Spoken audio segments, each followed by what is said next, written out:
ఇంకా ఏమన్నా అడగండి సార్. అడగాలి. అవును సార్. అన్నిటికొద్ది ముఖ్యమైన వృత్తి పని ఏది? అన్నిటికంటే అన్నిటికొద్ది ఆ, వృత్తి పని ఏది?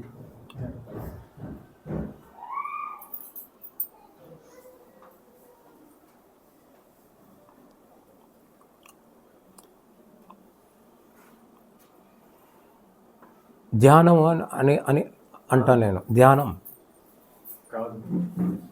చెప్పండి. వృత్తి పని లేదంటే వ్యవసాయం. భోజనం చేసేది వ్యవసాయం. అది వృత్తి పని. అదే ఒక కార్యక్రమం. అందుట్లో ఇవన్నీ ఏం కాదు. వృత్తి పని అంటే భోజనం ముఖ్యం. భోజనం కావాలంటే వ్యవసాయం కావాలి. వ్యవసాయం అంటే భోజనం ముఖ్యం. అన్ని అదే ఒక వృత్తి. అన్ని పనుల్లో మొత్తంలో అది ఒక వృత్తి అంటే ఒక పని చేసేది. భోజనం అనేది ముఖ్యమని నేను అంటున్నాను. నా అభిప్రాయం. కరెక్టే సార్, కరెక్టే. భోజనం లేదు, ఏం లేదు, లోకం లేదు. ఏముంది ఇంత. వృత్తి పని ఇప్పుడు వ్యవసాయము వృత్తి. సారు అమ్మ ఏదో భోజనం పెట్టారు కాబట్టి సుఖంగా కూర్చొని మాట్లాడుతున్నారు.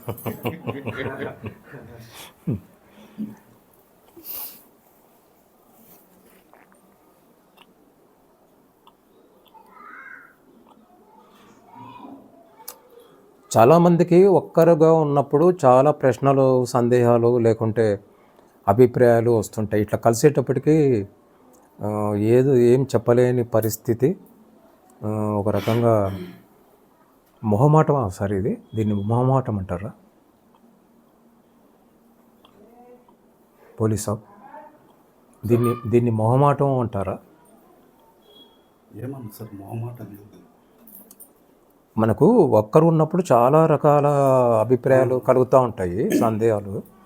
ఇట్లా మనం 10 మంది కలిసేటప్పటికి ఇప్పుడు సార్ లాంటి ఒకరు ఇద్దరు మీరు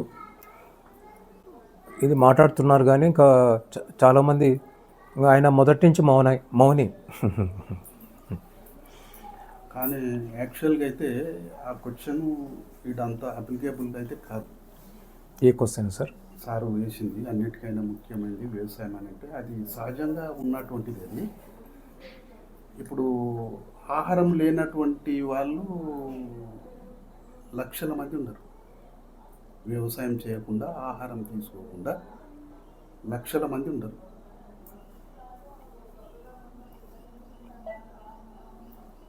రీసెంట్లీ ఇక్కడ మాధవ మాణికేశ్వర్ అని 2 years కిందట 85 సంవత్సరాలు జీవించింది. ఆహారం తీసుకోలేదు, ఏం తీసుకోలేదు. అవును. ఒకసారి ధ్యానంలో కూర్చుంటే గంటలు కూర్చున్నది, దినాలు కూర్చున్నది, వారాలు కూర్చున్నది, నెలలు కూర్చున్నది, సంవత్సరాలు కూర్చున్నది. ప్రత్యక్షంగా మనం గురుగారిని ఏ విధంగా మేము ప్రత్యక్షంగా చూసి ఆయన అనుభూతిని మేము ఎట్లా పొందామో అమ్మగారి దగ్గర కూడా మేము అలాంటి అనుభూతి మేము పొందాము. సార్ కూడా ఉన్నారు. సార్ వీడియో నేను చూసినాను. సార్ కూడా ఉన్నారు అమ్మవారితో. అట్లా కాదు సార్. దానికి ఇప్పుడు అక్కడ పోయిన తర్వాత మీ అనుభూతి వేరు ఉంటుంది, సార్ది వేరు ఉంటుంది, నాది వేరు. మనం అందరం ఇట్లా మాట్లాడుకోవటం ద్వారా అమ్మాయి యొక్క ఉనికి విశేషము మనకు అర్థమవుతుంది. ఇంకా పత్రి సార్ గురించి అందరికీ తెలుసు. ఒక్కొక్కరు చెప్పే విధానం ద్వారా ఆయన మీద ఒక రకమైన అభిప్రాయం పెరుగుతూ ఉంటుంది. కొన్ని డౌట్లు క్లియర్ అయిపోతాయి. ఇప్పుడు సారు అడిగిండు అన్నట్టు, కోపము ఉండదు కదా అన్నట్టు చెప్పినారు. దానికి నేను బయటికి చెప్పలేక మనసులో అనుకోవటం ఏంటంటే,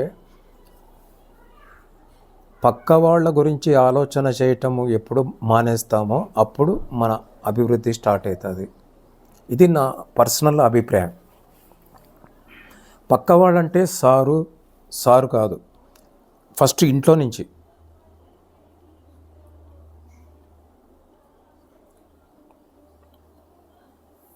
ఇది కొంచెం నిష్ఠూరంగా, స్వార్థంగా అనిపిస్తుందేమో సార్. నాకేమనిపిస్తుంది అంటే,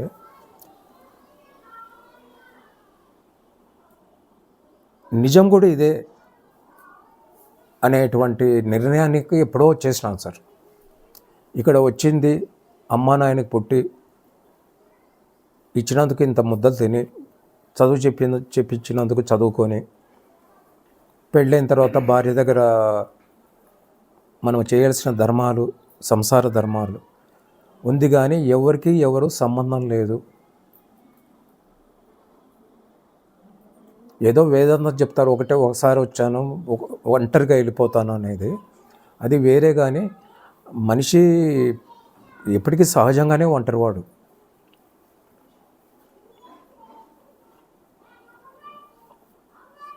ధ్యానము చేసేటప్పుడు వచ్చే అవరోధాలు దాని గురించి చెప్పంటారా? ధ్యానం చేసేటప్పుడు వచ్చే అవరోధాలు ఏ ఇద్దరికి ఒక రకంగా ఉండవు. ఫస్ట్ పాయింట్, మీకు వచ్చిన అవరోధాలు నాకు రావు, నాకు వచ్చిన అవరోధాలు సార్కి రావు. డిఫరెంట్గా ఉంటాయి. ఎందుకు డిఫరెంట్గా వస్తాయి అంటే, మనకు తెలిసి ఇప్పుడు ఇది మన జన్మ అనుకుంటున్నాం. మనకు తెలియకుండా ఎన్నో జన్మలు దాటుకొని వచ్చినాం అనే విషయము ఏదో దివ్య జ్ఞానము, దివ్య దృష్టి ఉన్న వాళ్ళకి అర్థమవుతుంది. రెండో విషయము, ఇప్పుడు ఇదంతా నడుస్తుంది కదా, కొంతమంది కూర్చున్నాం, అందరం ఉన్నాం కదా, నిద్ర వస్తుంది, జోలపాటు పడతా.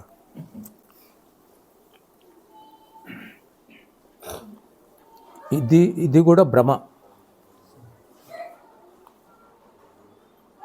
తదృశ్యం తన్నస్యం అంటే కనిపించేదంతా మాయ అని అర్థం అనుకోండి. అది నమ్మటం అనేది ఎంత కష్టం.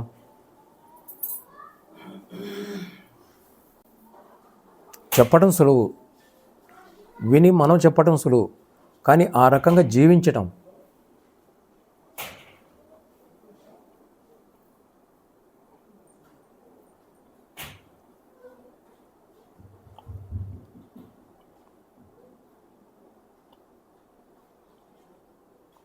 విషయం ఏంటంటే,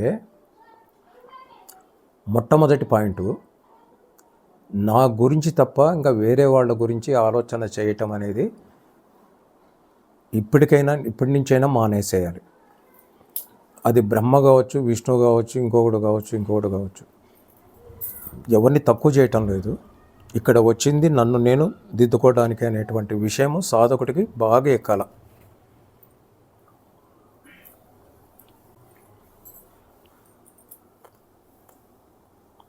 నిష్ట పట్టుబడ్డాను.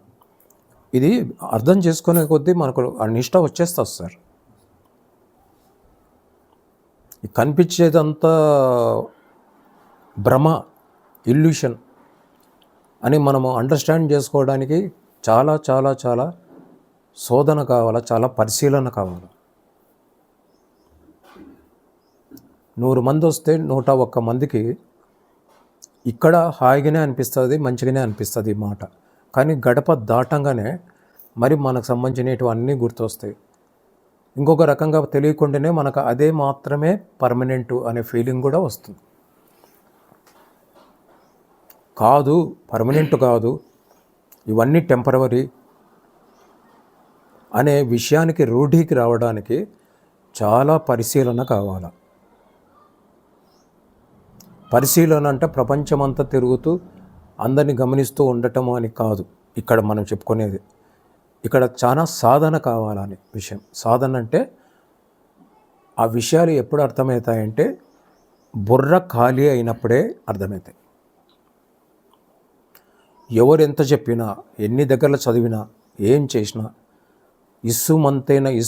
ఇసుక అలాంటిది అంత అయినా కూడా మన బుర్రకే కాదు, ఏదైనా మన అనుభవంలోకి రావాల్సిందే. ముఖ్యంగా ఆధ్యాత్మికతలో, ధ్యానంలో మనము అనుభవించితేనే దాని యొక్క విలువ అర్థమవుతుంది. లేకుంటే ఇట్లా నాలాగా కొన్ని జన్మలు మాట్లాడుతూ అన్నీ తెలిసిపోయినాయి అనే రకంగా మాట్లాడుకోవచ్చు. కానీ ఒంటరిగా ఉన్నప్పుడు ఏదో ఒక సమయంలో నాకు అర్థమవుతుంది నేను ఏమేమి మాట్లాడుతున్నానో. 101 మాట నాకు ఏమాత్రము తెలియని మాటలు. అది చాలా సరదా వచ్చే విషయము, చాలా నవ్వు పుట్టించే విషయం. నేను మాట్లాడే 100 కాదు, 101 అంటే నెక్స్ట్ మాట కూడా నాకు తెలియనటువంటి విషయమే మాట్లాడతాను.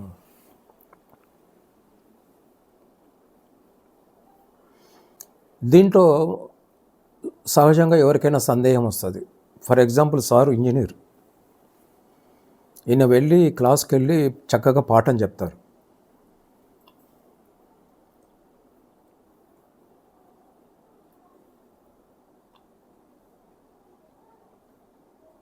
పాఠం చెప్పి నాకు ఏమి తెలీదు అనే భావన రావాలంటే చాలా పరిశీలన కావాలి, చాలా సాధన కావాలి.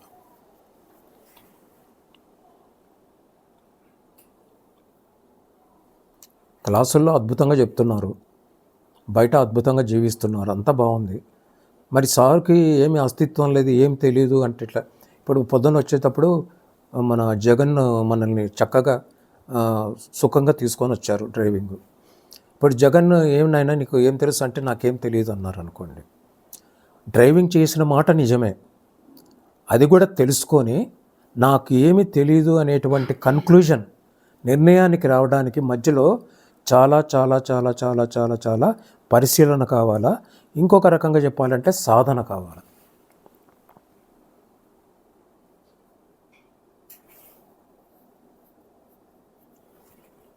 ఊరికే నోటి వరుసగా నాదేముందిలేండి ఏం అట్లా అనుకుంటూ ఏంటంటే అదొక మంచి అహంకారం.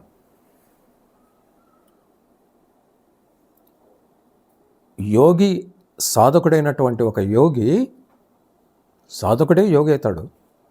యోగి అంటే మనం అనుకున్నాం కదా, శరీరము మనసు ఏకం కావటం. అంటే మనసు ఉన్నట్ట తెలియకూడదు, మనసు కరిగిపోవాలా, శరీరం కరిగిపోవాలి. కరిగిపోవాలంటే మనం చేస్తుంటే ఏం కరిగిపోదు, శరీరం మీద స్పృహ పోతాం.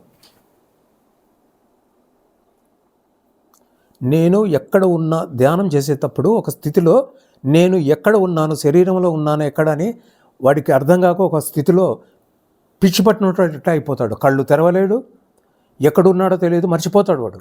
మహబూబ్ నగర్లో ధనంజయ సార్ ఇంట్లో ఇట్లా కూర్చున్నాము, ధ్యానం చేస్తున్నాము, అంతా మర్చిపోతాడు వాడు. మర్చిపోయి ఎక్కడుందో ఏదన్నా ఏదైతే శరీరం ఎక్కడుందో తెలియదు. శరీరం నేను ఎక్కడున్నానో ఆన్సర్ లేదు. అది శరీర స్పృహ కోల్పోవటం అంటే. శరీరం బరువు ఏం తెలియదు, ఈ స్పర్శ తెలియదు.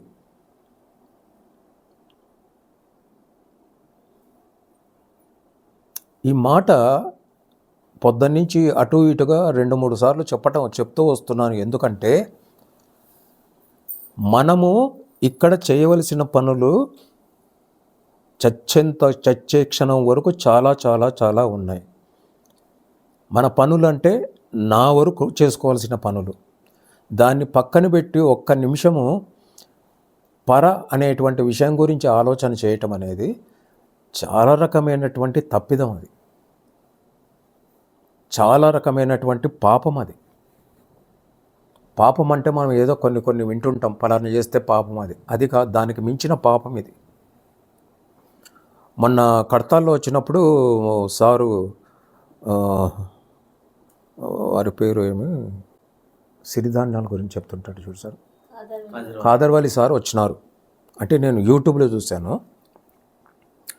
ఆయన ఒక సందర్భంలో ఏం చెప్పారంటే గోధుమలు, అన్నం, బియ్యం తినటం కూడా మాంసాహారమే అన్నాడు.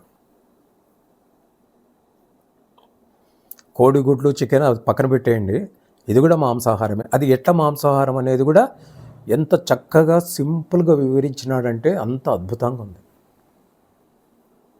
అంటే ఒక స్థితికి వస్తే మనిషి తను చేస్తుంది కరెక్టా తప్ప అనేటువంటి డైలమాకి వస్తాడు. అదేవిధంగా సాధకుడు కూడా ఫస్ట్ ఏదో మనకు వచ్చినటువంటి ధ్యాన సాధన, కొన్ని అనుభవాలు, కొన్ని క్లారిటీలు, బుక్కుల ద్వారా, ఇంకొక ద్వారా పెద్దవాళ్ళ నుంచి వినటం ద్వారా మనకు ఒక రకమైన స్పష్టత వచ్చిందని చెప్పి అనుకుంటూ ఉండగా ధ్యానం చేసే కొద్దీ మనసు సున్నితంగా తయారవుతుంది, షార్ప్గా తయారవుతుంది. ఎంటీ మైండ్ చేసుకున్నప్పుడు మనసు చాలా పదునుగా తయారవుతుంది, చాలా షార్ప్గా తయారవుతుంది. అంటే అంతవరకు మనం ఆలోచన చేయని విషయాలు కూడా మనకు ఆలోచనలోకి వస్తాయి. అదేదో గతంలో చెప్పినట్లు ఒక పండు కిందకు పడితే అందరూ చూస్తూనే ఉన్నారు, ఒక ఆయన మాత్రం ఎందుకు కింద పడింది అని చెప్పి అనుకున్నారంట. ఈ కథ మనము చాలామంది వినే ఉంటాం. ఆ తర్వాత జరిగిన కథ ఏంటంటే అది గురుత్వ ఆకర్షణ ద్వారా జరగలేదు, కొన్ని వేవ్ పార్టికల్స్ ద్వారా జరిగింది అనేటువంటి విషయం ఇటీవల కనుక్కున్నారు. కాబట్టి ఆ న్యూటన్ చెప్పిన లా తప్పు అని ఇప్పుడు నిరూపణ అయిపోయింది. ప్రపంచంలో యునెస్కో వాళ్ళు ఇంకా పెద్ద ఇన్స్టిట్యూట్ వాళ్ళు డిక్లేర్ చేసేసినారు. అదే కాదు సార్, చాలా విషయాలు సైన్సు మనకుంటాయి కదా, అణువులు ఉంటాయి కదా, అణువుల్లో ఏమో ఎలక్ట్రాన్లు ప్రోటాన్లు అవి ఉన్నాయని చెప్పిరి. అట్లా చెప్పినందుకు ఆస్కార్ అవార్డు వచ్చింది, నోబెల్ బహుమతి ఏమో వచ్చింది, నోబెల్ బహుమతి. ఇప్పుడు కనుక్కున్నది ఏంటంటే దాంట్లో 90% పైన అంత ఖాళీ, ఏం లేదు. ఇప్పుడు లేటెస్ట్ డిస్కవరీ. ఈ మాట ఎందుకు చెప్తున్నానంటే, ఒక టైంలో మనకు కరెక్ట్ అనిపించింది, నా దారి కరెక్ట్ అనిపించింది, నా అభిప్రాయం కరెక్ట్ అనిపించింది. తర్వాత కాలగతిలో నాకు నేనే శత్రువు అయ్యే రకంగా నా భావాలు నాకే వ్యతిరేకమైపోతుంది అనేటువంటి ఎరుక తెలుసుకుంటాం మనం, ఎవరు చెప్పడం ద్వారా కాదు. అందుకే పెద్దవాళ్ళు ఏం చెప్పారంటే, నువ్వు ఒక నదిలాగా ప్రవహిస్తూనే అంటే కీప్ ఆన్ గోయింగ్, నీవు ప్రయాణం చేస్తూనే ఉండు.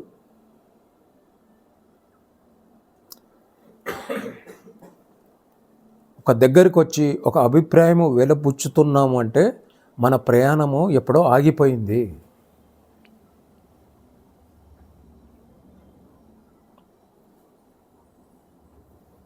ఏదన్నా అభిప్రాయాలు మనం పెట్టుకోవాలనుకుంటే నా మీద నేను అభిప్రాయం, ధ్యానం చేసే కొద్దీ ఒక స్థితి తర్వాత సిలబస్ లాగా ఇప్పుడు తర్వాత నెక్స్ట్ ఏం చేయాలి, అది ఎందుకు చేయటం అవసరం నాకు.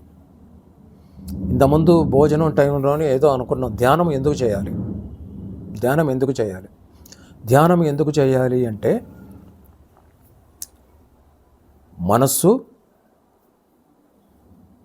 తర్వాత శరీరం ఈ రెండు ఉన్నంతకాలము ఏ రకమైన ఘర్షణ లేకుండా సుఖవంతంగా హాయిగా ఉండడానికి ధ్యానం చేయాలి.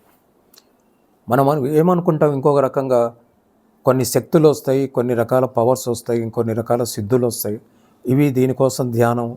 ఇంకా బయట ఎక్కడ పోయినా దీనికి సంబంధించిన క్లాసెసే ఉంటాయి కాబట్టి మనం కూడా తెలియకుండా అభిప్రాయానికి వచ్చాం. కానీ ధ్యానం చేయాల్సింది మనస్సు శరీరము జీవించినంతకాలము సుఖంగా ఉండటం.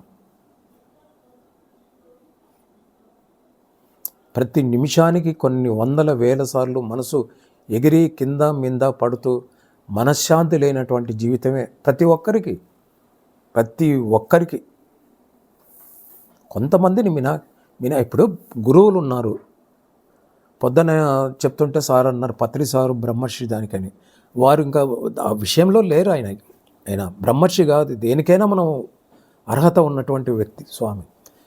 ఆయన్ని మనం కొంతమందిని మనం కలుపుకోము జనరల్గా.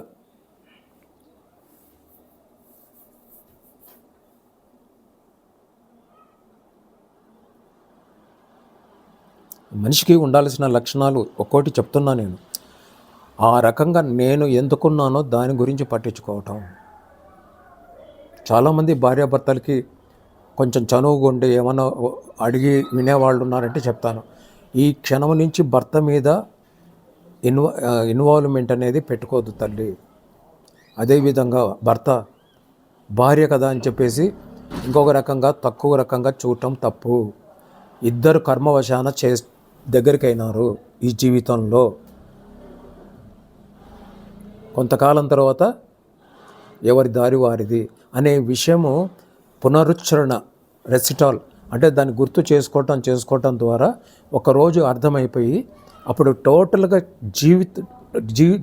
ముఖ్యంగా సంసారంలోనే మన లుకింగ్ అనేది చాలా చేంజ్ అయిపోతుంది. పిల్లలు ఉంటారు, చెప్పుకోకుంటే ఎట్లా వాళ్ళు పాడైపోతారు కదా అంటారు. పెద్దవాళ్ళకంటే పిల్లలు కొన్ని వేల రెట్లు చాలా మెచ్యూరిటీ ఉన్నటువంటి ఆత్మలు. మెచ్యూరిటీ అంటే ఏమంటారో మరి, పరిణితి. సార్లు ఇద్దరు ఉన్నారు కాబట్టి బతికిన. 90 పదాలు ఇంగ్లీషు, 1 పదం తెలుగు.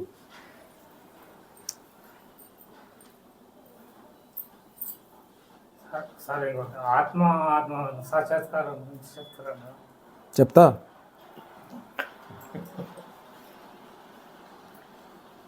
చెప్తాను. ఈరోజు మీరు అడిగే ఏందో నా అదృష్టమేమో, ప్రతి వాళ్ళు అడిగే ప్రతి ప్రశ్న కూడా నన్ను చాలా ఆనందంలోకి నెట్టుతోంది.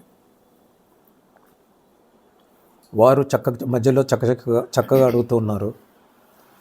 చాలా బాగుంది. అది కాసేపు పక్కన పెట్టేస్తే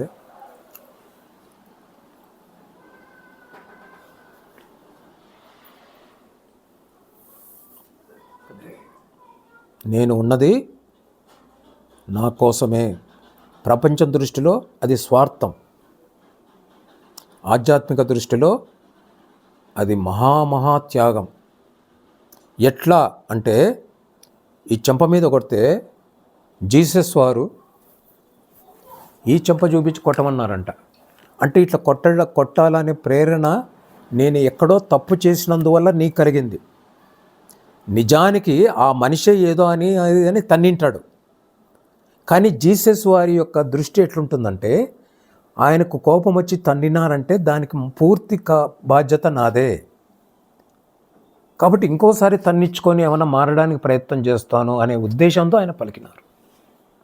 కాబట్టి ఎదుటివారి వల్ల మనకు ఏదైనా నష్టమో ఇబ్బంది జరిగితే ఆ మనిషి మీద కాదు, తప్పు అది కాదు, నేనే ఎక్కడో తప్పుడు అడుగేశాను అనేటువంటి ఆలోచన ధోరణి ఎప్పుడు మొదలవుతుందో అప్పుడు సాధకుడి యొక్క జీవితం మొదలవుతుంది. మనకు తెలియకుండానే చిన్నప్పటి నుంచి ఏదో కరెక్ట్గా ఉంటే నేను, తప్పు ఉందంటే ఈ ప్రపంచమంతా తప్పు, దానివల్లే నేను ఇట్లున్నాను అనుకునేటువంటి తత్వంతోనే పెరుగుతున్నాము. ఈ ఆలోచన ధోరణి మారాలి. ఆ ఆలోచనతో అడ్డెట్లా అట్ట చేసినాడు, ఆయనే ముంచినాడు, అది ఇది అని మనకు అన్ని సమాధానాలు దొరుకుతాయి. నిజంగా మనకు కరెక్టే ఉంటుంది. కానీ ఆధ్యాత్మికతలో నీ మాత్రమే నీ గురించి ఆలోచించు అంటే ఎవరు తప్పిదం చేసినా కూడా అది నీ తప్పు కిందగే చూసుకో. అంటే నిన్ను నువ్వు ట్యూన్ బాగా చేసుకునే కొద్దీ నిన్ను ఎవరు ఏమీ అనరు. ఉదాహరణకి ఎవరంటే పత్రి సార్. ఇక్కడ మనం 5-10 మంది ఉన్నాం. ఏదైనా ఒక డిబేటో లేకుంటే 2000 అడుగుల పిరమిడ్ గురించి, అదే గజాల పిరమిడ్ గురించి ఆలోచిస్తే ఒక్కొక్కరికి ఒక్కొక్క అభిప్రాయం దొరుకుతుంది. మీరు కరెక్టు, నేను కరెక్టు, సార్కు కరెక్టు. అవునా కదా? ఒక్కరి అభిప్రాయం ఒకటి కుదరదు. అట్లా కాకుండా ఇంకా కొన్ని లక్షల మంది వచ్చినా పత్రి సార్ కానీ ఒక మాట చెప్పినారంటే అందరూ ఇష్టం లేదో ఏమో అందరూ ఓకే సార్ అని తప్పట్టు కొట్టింది. ఆ తప్పట్టు కొట్టింది ఆయన మీద ఏమంటారు, అది ఏవో వ్యంగ్యంగా కాదు, సంతోషంతో. అంటే ఆ స్థితికి తీసుకుపోయినాడు సారు. పత్రి సార్ చెప్పినాడంటే దాంట్లో కరెక్ట్ ఉంటుంది. ఇప్పుడు అర్థం కావటం లేదు నాకు అనే నమ్మకం సంబంధించడానికి సారు ఎంత కృషి, ఎంత పరిశీలన చేసిండు, ఎంత సాధన చేసిండాలి. ఏది ఊరికే రాదు కదా సార్. ఈరోజు భోజనం తిన్నాము, చక్కటి భోజనము ఊరికే వచ్చిందా?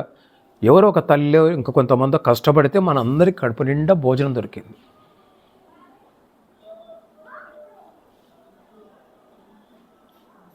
అట్లనే ఈరోజు ఈ స్థితిలో ఉండి మీరు అడిగిన మాట కానీ నీలయ్య సార్ అడిగిన మాటకు కూడా వెనకలో ఎంతో బ్యాక్గ్రౌండ్, ఎంతో సాధన ఉంటేనే ఈ ప్రశ్నలు వస్తాయి.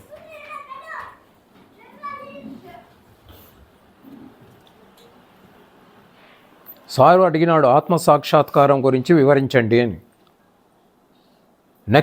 నేనేమంటానంటే నెక్స్ట్ సెషన్లో కలిసినప్పుడు నాకు ఆత్మ సాక్షాత్కారం తప్ప ఇంకా ఏం అక్కర్లేదు అనేటువంటి స్థితికి ఆయన చేరాలనేది నా ఉద్దేశం. ఇంతకంటే ఇంపార్టెంట్ ఈ ప్రపంచంలో ఏమీ లేదు. నేను ఒంటరి వాడిని కాదు, ఏకాంతవాసిని. తేడా ఉంది కదా. ఒంటరి వాడిని లోన్లీ అంటారు కదా, ఏకాంతాన్ని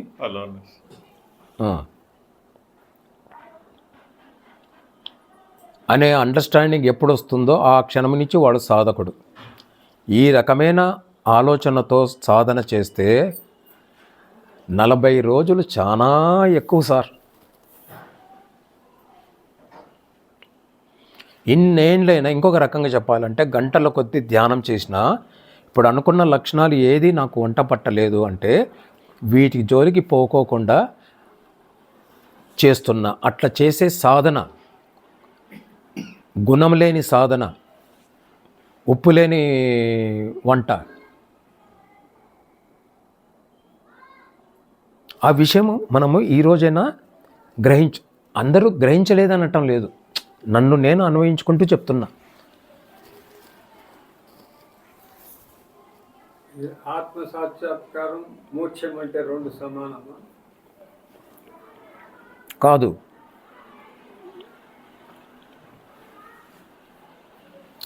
సార్ అడిగిన దానికి ముందు సమాధానం చెప్పి నీకు సమాధానం చెప్తా, ఓకేనా? మోక్షం అంటే భయం నుంచి విడుదల. మోక్షం అంటే డైరెక్ట్ అర్థం ఏమంటే భయం నుంచి విడుదల. కానీ మనం ఏమనుకుంటామంటే ఈ జనన మరణాల చక్రాల నుంచి బయటపడటం అని అనుకుంటాం, లేదంటే భూమికి తిరిగి రాకుండా ఎక్కడో స్వర్గమో ఎక్కడో ఉండటం అనేది అనుకుంటాం.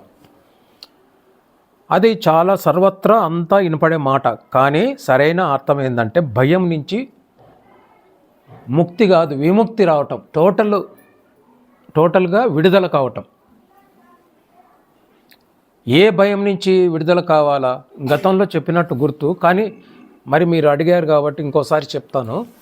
3 రకాల భయాలు నుంచి విముక్తి కావాలా ప్రతి మనిషి అంటే దీంట్లో మరి ఆడ మగ తేడా లేదు, మనిషి అంటే హ్యూమన్ బీయింగ్, అంతే కదా సార్? మొదటి భయము అజ్ఞానం నుంచి. పొద్దున్న నుంచి ఇప్పుడు దాకా మాట్లాడింది అజ్ఞానం గురించే మాట్లాడుకుంటూ వచ్చాము. అజ్ఞానం అనే మాట వాడలేదు, కానీ పొద్దున నుంచి ఇప్పుడు ఈ క్షణం వరకు మాట్లాడుతూ వచ్చింది అజ్ఞానం గురించే. తెలియకపోవటం ద్వారా మన కళ్ళు ఒక దగ్గర పనిచేస్తున్నాయి, నోరు ఒక రకంగా మాట్లాడుతుంది, చెవులు ఒక రకంగా వింటుంది, శరీరం ఇంకోటి కోరుతుంది. ఎందుకు అట్లా కోరుతుంది అంటే నాకు ఏమి కావాలనేటువంటి స్పష్టత లేకపోవటం మూలన. అది ధ్యానం కావచ్చు, జ్ఞానం కావచ్చు, భగవంతుడు కావచ్చు, సంసారం కావచ్చు, బిజినెస్ కావచ్చు, ఏదైనా కావచ్చు. ఆ తెలియకపోవటం అనేటువంటి అదొక పెద్ద భయం. మామూలుగా ఇగ్నోరెన్స్ ఈజ్ బ్లిస్ అని అంటారు. అంటే అజ్ఞానం అనేది చాలా సంతోషము అనే మాట వినుకుంటూ వచ్చాం. అది ఒక వయసు ఉన్నటువంటి పిల్లల వరకే, అది ఒక వయసు ఉంటుంది కదా 3 ఏళ్ళలో, అంతవరకు అంటే పిల్లలకి ఏం తెలియదు, అమాయకులు అనే ఉద్దేశంతో మనం వాడతాం. అటువంటి వాళ్ళకి మాత్రమే తెలియనితనం. ఆ తర్వాత తెలియనితనం అనేది అన్ని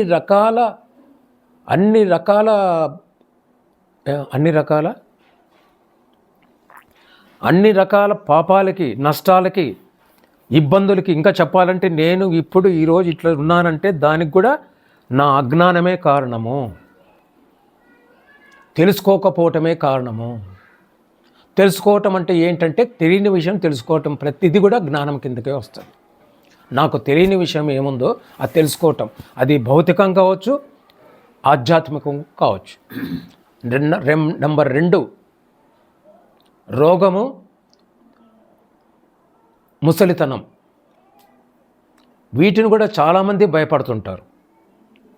కానీ ఈ మధ్య కలుస్తూ ఉంటే మీ బోటి పెద్దల్ని చూసినప్పుడు మీకు వయసు అనేది ఒక నెంబరే, కానీ మీ మనసులో మీరు 20 ఏళ్ళ కుర్రోళ్ళు అనేటువంటి ఫీలింగ్ నాకు పొద్దున్న నుంచి వస్తూనే ఉంది. ఉన్నాం, నాకు అనిపించింది చెప్తున్నాను సార్. మిమ్మల్ని ఒక రకంగా మాట్లాడటం అట్లా నా ఉద్దేశం కాదు, అనిపించింది చెప్తున్నా. అట్లా ఉండాలి. అంటే మీరు ఆ వయసు అనే దాన్ని భయాన్ని జయించినారు. తర్వాత రోగం వచ్చిందంటే మొన్న కోవిడ్ వచ్చినప్పుడు ఎంత వణికిపోయాం, భయంతోనే చాలామంది చనిపోయారు అన్నటువంటి విషయం మనందరికీ తెలిసింది. ఆ భయం నుంచి విడుదల. రోగం వచ్చింది, ఆధ్యాత్మికంలో ఉన్నాం, కర్మ ఫలం నా కర్మ ఏదైనా ఉంటే పోతా, లేదంటే ఉంటా. వస్తూ మాట్లాడుకున్నాం. ధ్యానం చేయటం ద్వారా ఏమొచ్చిందో ఏం రాలేదో అనే విషయం పక్కన పెడితే ఒక్క విషయం మాత్రం మనకు లాభం వస్తుంది. ధ్యానం కుదిరినా కుదరకపోయినా రోజు కొంతసేపు చేయటం వల్ల వచ్చేటువంటి అతి పెద్ద లాభం ఏంటంటే మరణించేటప్పుడు యాతన అనేది ఉంటుంది, సఫరింగ్. ధ్యానం చేసేవాడికి ఆ యాతన లేకుండా చాలా సులభంగా, సంతోషంగా, హాయిగా బయటికి వెళ్ళిపోతాడు. లేదంటే మన శరీరంలో ఉన్నటువంటి 72,000 జ్ఞాననాడులు ఈ నాడులు కాకుండా రెండో శరీరంలో ఉన్నటువంటి జ్ఞాన నాడులు ఒక్కొక్క దాన్ని తెంపుకుంటా నేను అనే ఆత్మ బయటికి రావడానికి చచ్చెంత యాతన సఫరింగ్ పడుతుంది.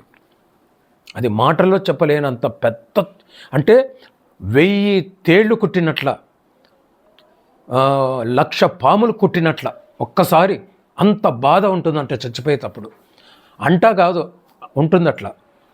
ధ్యానం చేయటం మూలాన మేము ఎన్నేళ్ళు చేసినా సరిగా మాకు ఏమీ లభించలేదు అనే వాళ్ళకి నా వరకు చెప్పే సమాధానం ఏంటంటే, ఏమొచ్చినా ఏం రాకపోయినా ధ్యానం చేయటం మూలాన మరణ యాతన అనేది లేకుండా పోతుంది.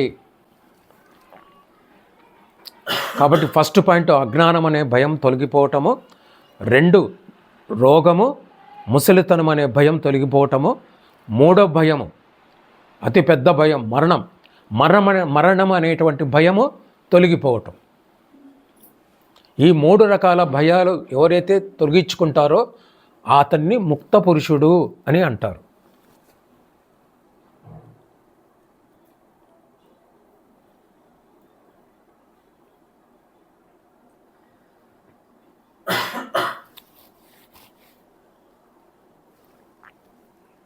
మనసు యొక్క బంధం నుంచి కూడా విడవడడం ముక్తి అని కూడా కరెక్టే 100% కరెక్ట్. క్వశ్చన్ వేస్తున్నాను, మనసుదే క్వశ్చన్ వేయాలని. కొంచెం ఆగాలి.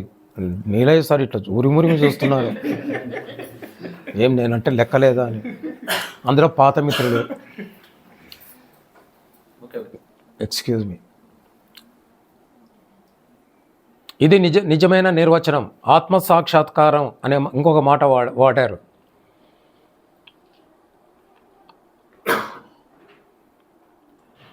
నేను ఆత్మ సాక్షాత్కారానికి చాలా రకాల నిర్వచనాలు వింటూ వచ్చాము.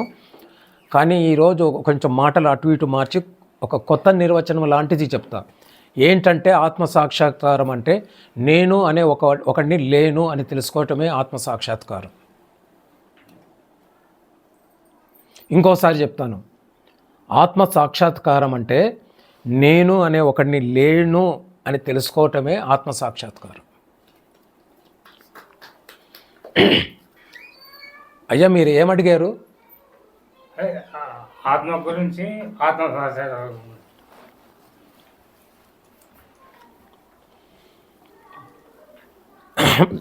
మీరు అడిగారు కాబట్టి చెప్పాల్సి వస్తుంది. కానీ బుద్ధుడి కాలంలో ఈ మాట చెప్పక తప్పదు. బుద్ధుడి కాలంలో 6 విషయాల గురించి డిస్కషన్ చేయొద్దండి, నా దగ్గర వచ్చి అడగద్దండి. ఏమి 6 విషయాలు? ఆత్మ, పునర్జన్మ, దేవుడు, కర్మ సిద్ధాంతం, కర్మకాండలు,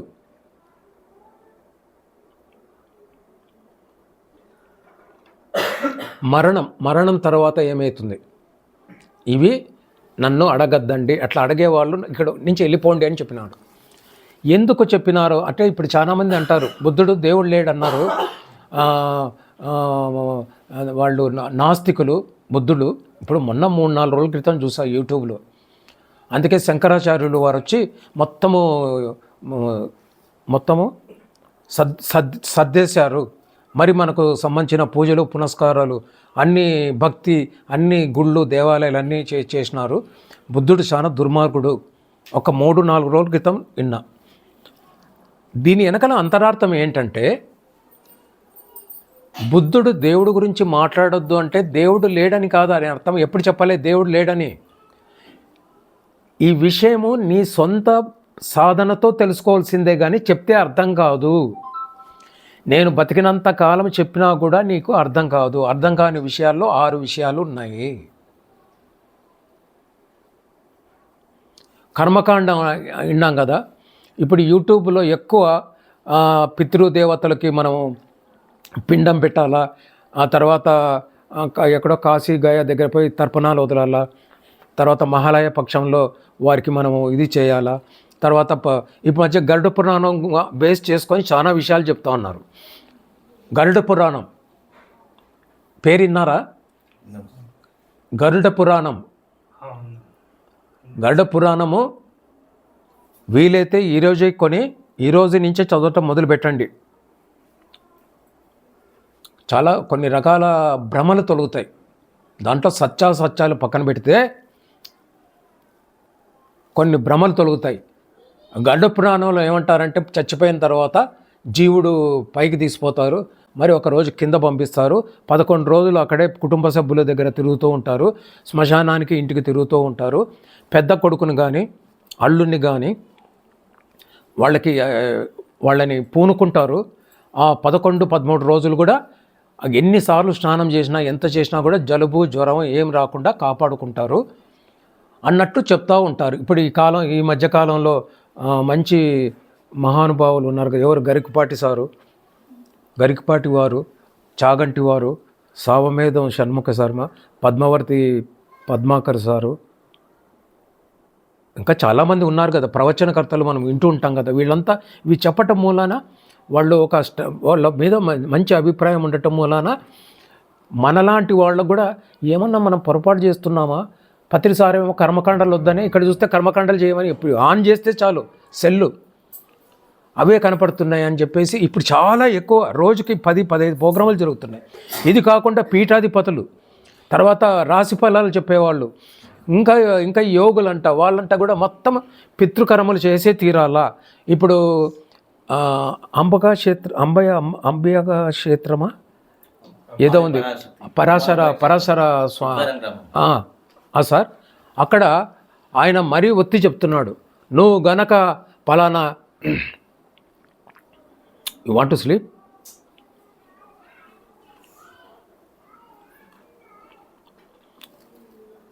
ఆయన కూడా ఈ మధ్య చాలా కొంచెం బక్కగా ఉంటాడు, జుత్తు ఇట్లా పెట్టుకొని ఉంటారు, అందరికీ చూసే ఉంటారులేండి. ఆయన ఇంకా ఈ రిచువల్స్ గురించి, ఆ దీపం పెట్టుకోకుంటే మీకు ఇది అయిపోతుంది, పూజ చేసేటప్పుడు ఇట్ట తిప్పినారంటే మీరు పాపంలో పడిపోతారు అనేటువంటి విషయాలు ఈ మధ్య చెప్పుకుంటూ వచ్చారు.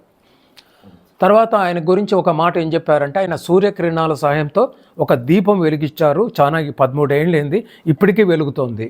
కాబట్టి ప్రత్యక్ష నిదర్శనం. కాబట్టి ఆయన ఒక దేవుడిలాగా ఇప్పుడు రోజుకొక సంస్థ తీసిపోయి వాళ్ళకి ఆయనకు సన్మానం చేసి బిరుదులు ఇచ్చి చాలా గొప్పగా చూసుకుంటున్నారు. అదొక విషయం. అట్లా వాళ్ళు చెప్పినప్పుడు ఏమనిపిస్తుంది, మన పోటీ వాళ్ళకి ఏమో మనం తెలియక మనం ప్రతిసారి మనం సరిగిన లేదా, ఇవి లేకుంటే గరుడ పురాణం ఎక్కడి నుంచి వచ్చింది, ఇంతమంది యోగులు ఎట్లా చెప్తున్నారు, ఇంతమంది స్వాములు పీఠాధిపతులు వీళ్ళంట చెప్తున్నారని చెప్పి మనం డోలయామాన పరిస్థితిలో పడతాం. పోనీ గరుడ పురాణం తెరిచి చూద్దామంటే అక్కడ కూడా ఇదే విషయాలే. అదేదో ఉంటుంది, ఏమంటారు దాన్ని, వైతరణి, నరకం అవతల ఉంటుంది, యువతల భూమి నుంచి పోతుంటాము. వైతరణి అనే నది దాటాలంటే ఆ జీవుడికి అక్కడ వెంటనే ఒక ఆవు వస్తుంది, ఆవు తోక పట్టుకుంటాడు, ఆ తోక పట్టుకుంటే అది ఈదుకుంటే వీడిని కూడా అవతల చేరుస్తుంది. వైతరణి అనేది అది మనం గన దాని వివరణ విన్నామంటే డోకొస్తుంది, అంత దరిద్రంగా ఉంటుంది వైతరణి అనే నది. అయినా మరి ఇట్లా జరుగుతుంది, ఒకవేళ నేనేం చేయకుంటే ఎట్లా అనేటువంటి ఆలోచన గరుడ పురాణంలో కూడా ఉంది. సాక్షాత్తు విష్ణువు గరుత్మంతుడికి చెప్పినటువంటి బోధ, అందుకే దాన్ని గరుడ పురాణం అన్నారని మనకు తెలుసు. చెప్తున్నా కదా, మనకి ఏమి కావాలో అనేది కానీ కాకుండా బయట చుట్టుపక్కల ప్రపంచాన్ని గమనిస్తూ మనం ఎన్నో రకాల సందేహాలు, ఎన్నో రకాల అభిప్రాయాలు, పొద్దున సతీష్ సార్ చెప్పినట్లు ఎన్నో ఏర్పరచుకుంటూ మనం ఆఖరికి కన్ఫ్యూజ్డ్ స్టేట్కు చేరుకుంటున్నాం. మరి దీనికి ఆన్సర్ చేయగలిగిన వాళ్ళు ఎవరు? చనిపోవడానికి ముందే ఎక్కడికి పోతామో చూసి వచ్చిన వాళ్ళు,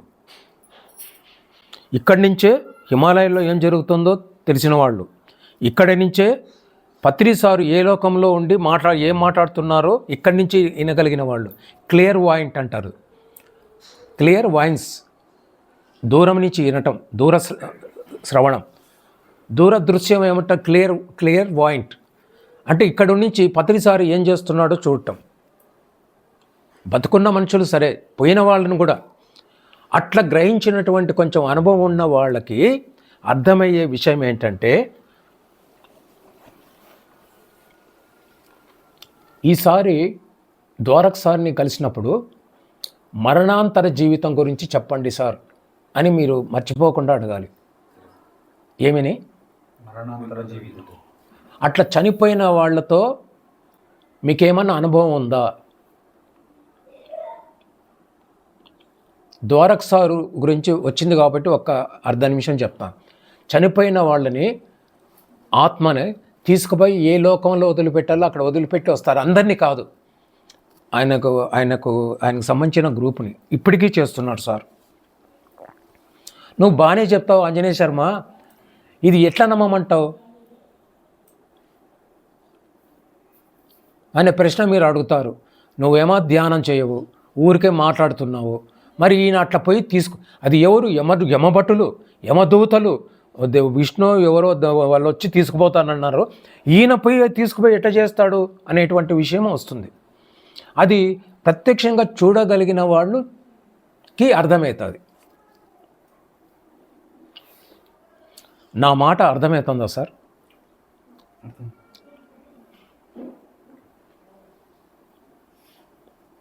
ఏది కూడా విన్న మాట, చదివిన మాట మాట్లాడకూడదు. దానికంటే మౌనము చాలా చాలా ముఖ్యము. నోరు తెరిచినామంటే సూర్యుడు వెలిగేది ఎంత సత్యమో మాట కూడా అంత పరమ సత్యంగా ఉంటేనే నోరు తెరచాలా. అటువంటి వాళ్ళు, అట్లా అనుభవాలు పొందిన వాళ్ళు, సారే కాకుండా పొందిన వాళ్ళు ఎంత పాపిస్టోడైనా, పాపిస్టోడ్ అంటే ఒక పేరు చెప్పండి, హిట్లర్ అనుకుందామా? హిట్లర్. మీకు తెలిసిన పాపిస్టి వాడు ఎవరు సార్? మీకు తెలిసిన పాపిస్టి దుర్మార్గుడు పాపాత్ముడు ఎవరు? ఆంజనేయ శర్మనా? కరెక్ట్.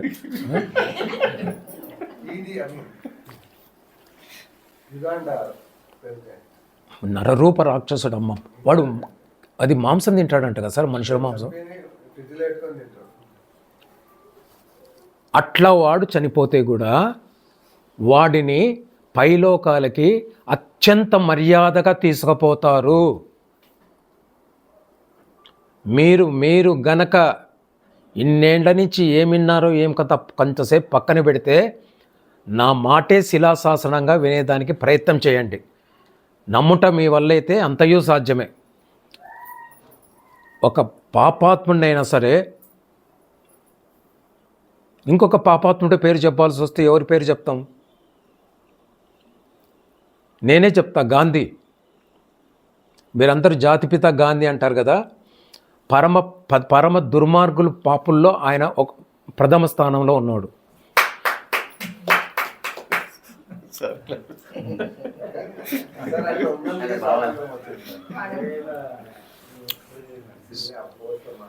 సార్ అట్లా ఉండబట్టే మనకు స్వతంత్రం వచ్చింది అన్నట్లు మీరు అన్నట్టు నాకు వినిపించింది.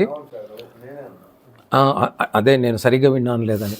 మీరు ఈరోజు ఎప్పుడో ఇంకో అర్ధ గంటకో పావు గంటకో లేదా సారు దయదలిస్తే గంటకో ఎప్పుడో పోవాలి కదా. మనం పోయిన తర్వాత గూగుల్ దగ్గర పోయి the dark side of Gandhi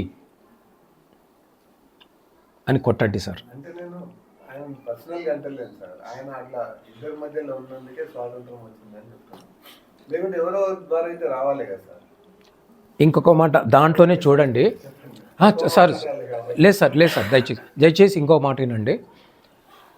British అక్కడ ప్రైమ్ మినిస్టర్గా ఉన్నటువంటి మౌంట్ బాటన్ని పంపిస్తే ఎవరో పేర్లు తెలియదు, విషయం మాత్రం కరెక్ట్, పేర్లు మర్చిపోయి ఉంటాను. వాళ్ళు వచ్చి విలేకరులు, బ్రిటిష్ వాళ్ళు ఇండియన్ విలేకరులు అడిగితే, అయ్యా స్వతంత్రము ఎవరి వల్ల వచ్చింది అని అడిగితే మీరు చెప్పిన ఆయన ఏం చెప్పాడంటే గాంధీ వల్ల వచ్చిందా అని చెప్పి అడిగితే గాంధీ వల్ల 0 వచ్చింది. ఎవరి వల్ల వచ్చింది? నేతాజీ సుభాష్ చంద్రబోస్ వల్ల వచ్చింది.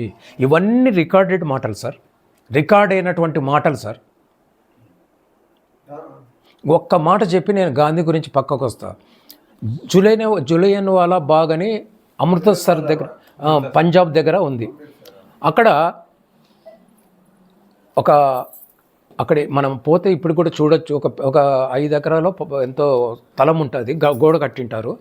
దాంట్లో కొన్ని వేల వేల వేల వేల మంది సిక్కులు, తల్లులు, పిల్లలు అందరూ ఉంటే డయ్యర్ అనేటువంటి బ్రిటిష్ అధికారి అక్కడ ఇంగ్లాండ్కు సంబంధించినటువంటి పోలీస్ వాళ్ళని రానియకుండా మన ఇండియన్స్ కూడా ఆర్మీలో ఉంటుంది కదా అప్పుడు పోలీసులో, వాళ్ళ చేత అక్కడ ఉన్న వాళ్ళందరినీ చంపించినాడు. తన దేశం వాళ్ళతో కాదు, ఇండియన్సే అయింటారు కదా పోలీసులుగా, వాళ్ళనే సెలెక్ట్ చేసి అందరినీ చంపించినారు. అది ఎవరికైనా అది చాలా దురదృష్టమైన సంఘటన. 30 లక్షల మంది అయితే అప్పుడు బ్రిటిష్ వాళ్ళు ఈయనని అడిగారు గాంధీని, అయ్యా ఇట్లా చేశాడు, ఇది చాలా తప్పే, మరి మీరు ఏం చెప్తే అది శిక్ష విధిస్తాం డయ్యర్కి అని బ్రిటిష్ వాళ్ళు అడిగినారు. దానికి గాంధీజీ చెప్పిన మాట ఏం తెలిసిన,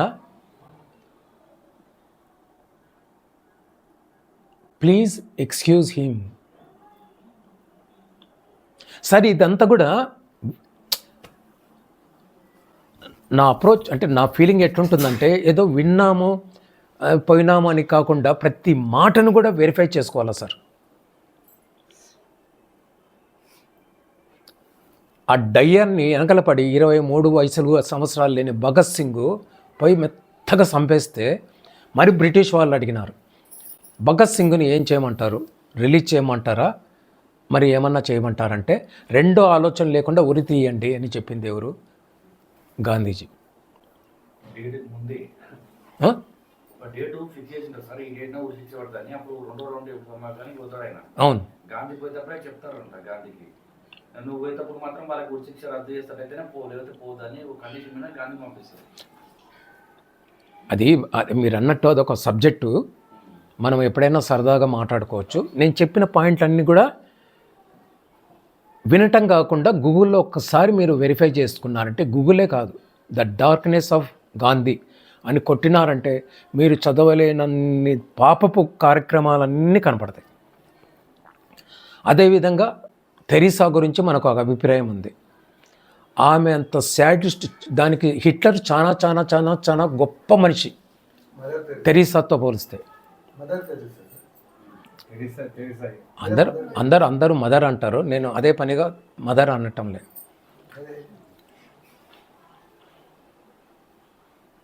అంత క్రూయల్ లేడీ భూమి మీద ఒకరో ఇద్దరు పుట్టినారు ఇప్పటిదాకా. అట్లా వాళ్ళని కూడా ఎంతో గౌరవంగా చనిపోయిన తర్వాత కొన్ని రోజుల పాటు ఏంటంటే కొంతమంది చచ్చిపోయినామనేటువంటి రియలైజేషన్ రాదు. నేను ఇంకా స్టిల్ అలైవ్ అనే పరిస్థితిలోనే ఉంటారు. అట్లా కొంతమంది కొంతకాలం జీవిస్తారు ఇక్కడే. వాళ్ళతో పాటు ఇన్విజిబుల్ మాస్టర్స్ పైలో ఏదో లోకాల నుంచి వచ్చిన వాళ్ళు ఉండి రిలీజ్ అయితే అట్లా చేసి తీసుకుపోయి అక్కడ కూడా ఆత్మ అన్ని సంవత్సరాలు బతికింది కాబట్టి అలసిపోయి ఉంటుందని దాన్ని హాస్పిటల్ లాంటి దాంట్లో పెట్టి రిలాక్స్ చేసి బాగా రిఫ్రెష్ చేసి అప్పుడు ఒక ఆకాశిక్ రికార్డ్స్ అనే దానిలో తీసిపోతే వాళ్ళ ముందు చూపిస్తే, మొత్తం జీవితం చూపిస్తే వాళ్ళు చేసిన పనులు, చేయకూడని పనులన్నీ కనపడితే దాన్ని బట్టి అక్కడ కూర్చున్నటువంటి కొన్ని మొత్తం సభ్యులు, నువ్వు నెక్స్ట్ జన్మ తీసుకోవాలంటే నువ్వు చేసినటువంటి నీ క్రెడిటబిలిటీకి నీకు ఈ జన్మ వెంటనే వస్తుంది, ఇంకో జన్మ కావాలంటే కొంచెం ఆగాలి, మానవ జన్మ అనేది నీ దృష్టిలో నీకు లేనే లేదు అంటే ఎదుర్కొంటా కనపడుతూ ఉంటుంది. ఇప్పుడు భూమి మీదకి 10 రూపాయలు తీసుకొని వచ్చి వాడు 10 లక్షల 10 కోట్ల పాపం తీసుకొని పోయేటప్పుడు మనిషి జన్మ ఎత్తాలన్నా, లేకుంటే పురుగు జన్మ ఎత్తాలన్నా, పంది జన్మ ఎత్తాలన్నా, ఏ జన్మ ఎత్తాలన్నా దానికి సరిపడా కర్మ ఉండాలి. ఆ కర్మలలోనే లేనప్పుడు మరి వాడు మనిషి జన్మ నుంచి మరి మొదట ఎక్కడ మొదలుపెట్టినాడో, అమీబా దగ్గర మొదలుపెట్టినాడో మరి అక్కడి నుంచి జన్మ తీసుకుంటూ మరి ఇన్ని 84 లక్షల జీవ జన్మలు తీసుకోవాలి. మరి ప్రతి జన్మలో దుర్మార్గం ఉంటుంది. ఈ బుర్ర ఉండేదే దుర్మార్గం చేయడానికి. అది మనిషి కావచ్చు, జంతువు కావచ్చు, ఇంకోటి కావచ్చు. మరి ఆ పని చేసి ఇంకా అమీబా కంటే ఇంకా తక్కువ భూమి మీద ఉండాలంటే కూడా అమీబా భూమి మీద ఉంటుంది. ఈ భూమి మీద కూడా అధికారం లేనప్పుడు కింద ఇంకా 7 లోకాలు ఉంటాయి. మీరు చూసారా అని ఇక్కడ ఎవరైనా అడుగుతారేమని నేను ఎదురు చూస్తున్నా. విన్న మాటలు, చదివిన మాటలు ఉచ్చరించేవాడు వాడిని మించినటువంటి మహాపాపి. వాళ్ళందరూ వాడి కింద హిట్లరు, గాంధీ కాళ్ళ కింద. వాడంత మహాపాపి. చదివిన మాటలు, విన్న మాటలు వల్లే వేసేవాడు వాడితో పోల్చుకుంటే హిట్లర్ కాళ్ళకి దగ్గర ఉంటాడు, గాంధీ కాళ్ళ దగ్గర ఉంటాడు. ప్రతిదీ కూడా అనుభవంలో బాగా రంగరించి పండిన తర్వాత మాత్రమే మాట బయటికి రావాలా, లేదంటే గప్చుప్. అందుకే ఫస్టే చెప్పినా మనం, నోరు మూసుకో. మా రాయలసీమ భాషలో చెప్పాలంటే అట్లా సార్, నోరు మూసుకో. అట్లా తెలియకుండా మాట్లాడితే దానికోసం నెక్స్ట్ ధ్యానచక్రం పోయినప్పుడు గమనించండి. అంటే మీరు ఈ సాధన, నేను చెప్పిన లక్షణాలతో సాధన, అన్ని లక్షణాలు కాదు, 1-2తో చేసినారంటే మీకు అర్థమైపోతుంది. వాడు మాట్లాడేదంతా బకవాసు, బేకారు మాటలు, ఒక్కటి కూడా సరిగా లేదు.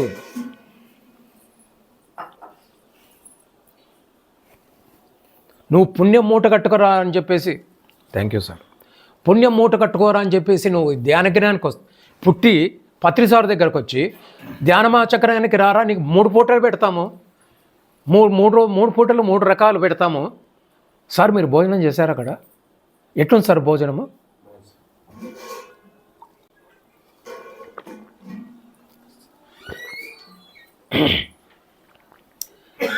నా గుణం చూడండి, చెప్పకనే తెలిసిపోతుంది.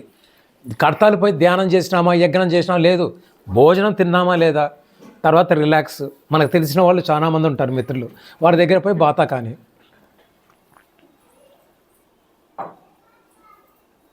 అట్లా వాళ్ళని చూపించి వాళ్ళ చేతనే ఒప్పించి నువ్వు చేసిన దానికి ఆ ఊరిలో పంది కొక్కులాగా నీకు పుట్టక అయితే సరిపోతుంది. అట్లా కాకుండా నువ్వు పందిలాగా పుట్టాలనుకుంటే ఇంకా కొంతకాలం వెయిట్ చేయాలా. మన భూమి లెక్కలో చెప్పాలంటే 40-50 ఏళ్ళు వెయిట్ చేయాలా. ఆ 40-50 ఏళ్లలో నువ్వు కాముకుండవు కదా, నీలో కొన్ని ఉంటాయి కదా, బతికినప్పుడు కొన్ని కోరికలు, కొన్ని శాడిజము అన్నీ ఉంటాయి కదా. ఆ పుట్టేదానికి ముందు పోయి ఎవరినన్ను పట్టుకొని పీడించి మరింత పాపం చేసి నన్ను ఇప్పుడు ఇంకా పందిగా పుట్టించండి అంటే, పంది కాదు నాయన, పంది కొక్కు కూడా కాదు, నువ్వు ఇంకా ఏదో చెప్తారు జన్మ అంటే. అక్కడ లేట్ అయ్యే కొద్దీ పుట్టటము మరింత కర్మలు. బతికినప్పుడే కాదు, చచ్చిపోయిన తర్వాత కూడా దరిద్ర కర్మలు చేస్తుంటారు.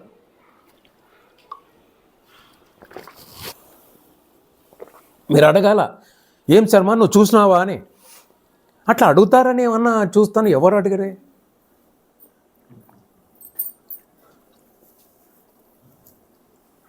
పుణ్యం సార్, చెప్పండి సార్. ప్రపంచంలో ముఖ్యమైన భగవంతుడు ఎవరు? ప్రపంచంలో ముఖ్యమైన భగవంతుడు ఆంజనేయ శర్మ.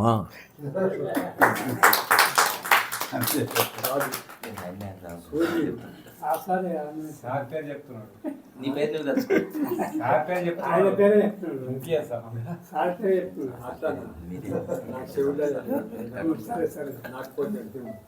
ముఖ్యమైన దేవుడు అంటే నేను సూర్యుని అని నేను చెప్తున్నాను. మీరు చాలా గొప్పోళ్ళు సార్, మీరు ఈరోజు రావటం నాకు సంతోషం. అంత దెబ్బ కాదు సార్. అయ్యో నేను మనస్ఫూర్తిగా చెప్తున్నాను.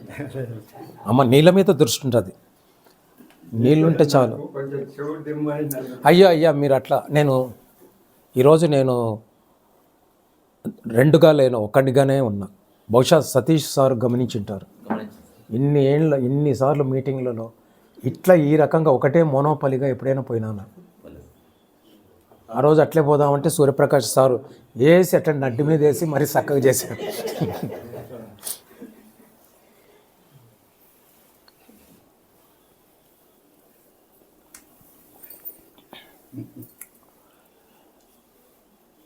సరే, మీరు అడిగినందుకు నేను ఒక్క మాట చెప్తాను.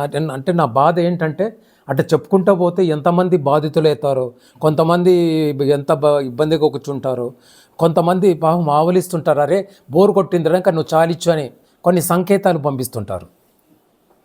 ఎవరైనా ఆవలిస్తే నాకు అట్లా అనిపిస్తుంది, ఇంకా నువ్వు చాలరా బోరు కొడుతున్నావు కామ్గా అయిపో అని.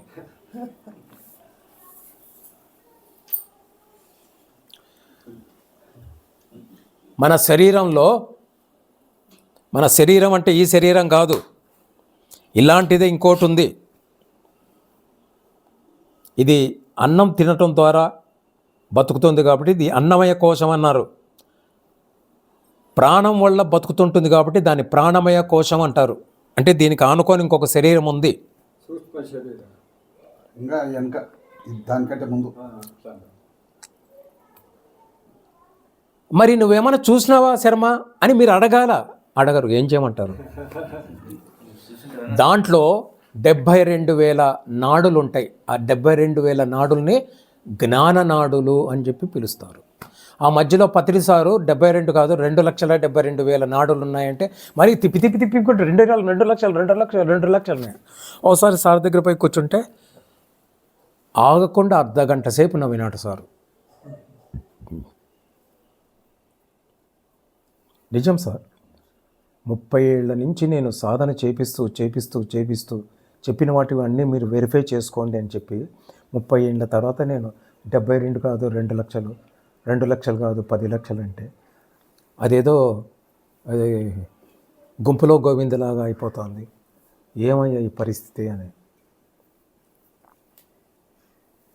దీనికి పరిష్కారం లేదా అని అడిగితే నేను కొంచెం దూరం ఉంటాంటి. సార్ ఇక్కడ ఉంటే అక్కడ ఉంటాంటి, నా భయం నాది.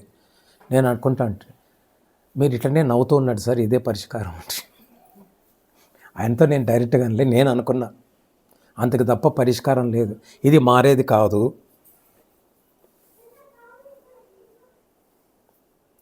ఆ రెండో శరీరంలో 7 చక్రాలు ఉన్నాయని విన్నాం, ఉన్నాయి. ఆ 7 చక్రాలకి అటు ఇటువైపు 2 నాడులు పోతాయి. ఒకటి సూర్యనాడి, ఇంకోటి చంద్రనాడి. ఈ కుడివైపు ఉండేది సూర్యనాడి, ఈ ఎడవైపు ఉండేది చంద్రనాడి. అంటే అర్థం ఏంటంటే ఒక స్థితికి వచ్చిన తర్వాత సాధకుడు చక్కగా ధ్యానం చేస్తే మంచు గడ్డల్లో కూడా శరీరాన్ని వెచ్చగా పెట్టుకోవచ్చు. ఎండాకాలం అయింది, ఉడకపోస్తుంది, చంద్రనాడిని ప్రేరేపణ చేసుకోవటం ద్వారా శరీరము కూల్గా హాయిగా ఉంటుంది. అందుకే హిమాలయాల్లో చాలామంది ఒక చిన్న కౌపీనం కట్టుకొని తిరుగుతూ ఉంటారు. అది మనం కూడా చేయొచ్చు. ఈ నెల 10 సంవత్సరం పాటు సాధన చేసినామంటే పోయి హిమాలయాల్లో ఆ కౌపీనం కూడా ఇక్కడ ఎవరుంటారు చూడ్డానికి, తీసి మనం కూడా తిరగచ్చు హాయిగా. కాబట్టి సమస్త నాడులు, సమస్త భగవంతులు, సమస్త పరమాత్మలు అంతా నేనై ఉన్నాను. సూర్యుడెక్కడో లేడు, చంద్రుడెక్కడో లేడు అనే విషయము మనము గ్రహించవలసింది.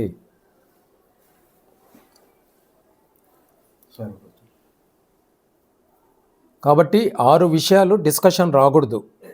ఇది అనుభవపూర్వకంగా తెలుసుకోవాలి. అనుభవపూర్వకంగా తెలుసుకోవాలంటే ఏం చేయాలంటే ధ్యానం చేయాలి. ధ్యానం చేస్తే సరిపోతుందంటే ధ్యానం చేస్తా ఉంటే కొన్ని విషయాలు అర్థమవుతాయి. కానీ ఏమంటారు, అది చెవిటోడు ముందు శంఖం ఊదినట్ల మనకు అర్థం కావు.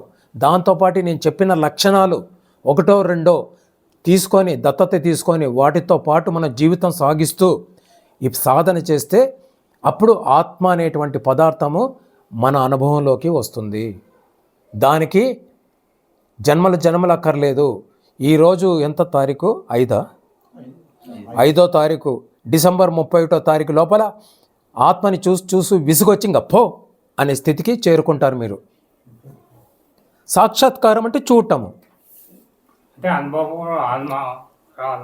అనుభవపూర్వకంగా రావాల్సిందే. కానీ ఇట్లా సాంగత్యాలు చేయటం ద్వారా, ధ్యానం ఒక్కటే చేయటం ద్వారా రాదు. ధ్యానం ఒక్కటి ద్వారా చేస్తే కనిపించే మనల్ని మనం చూసుకునే తీరు వేరే ఉంటుంది. నేను తెలుసుకోవడం ఎట్లా సార్? నేను అంటే ఆత్మ, నేనంటే యాస్ట్రల్ బాడీ. ఇది తెలుసుకోవాలంటే సాధనతో పాటు పొద్దున్నుంచి కొన్ని లక్షణాలు, మనిషికి ఉండవలసిన లక్షణాలు మనము చర్చించుకున్నాము. దాంట్లో రికార్డ్ అయి ఉంటుంది కదా, దాన్ని ఒకసారి మీరు రివ్యూ చేసుకొని ఆ అన్ని లక్షణాలు, నేను దగ్గర 15 లక్షణాల వరకు చెప్పిన ఇప్పటికి.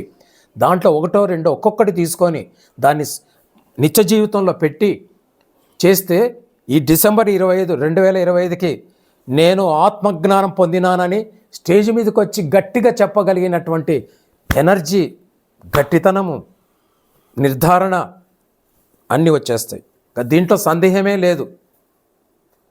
నాది గ్యారంటీ అని ఇంత గట్టిగా తెలియకుండా చెప్పినందుకు క్లాప్స్ ఇవ్వండి నాకు.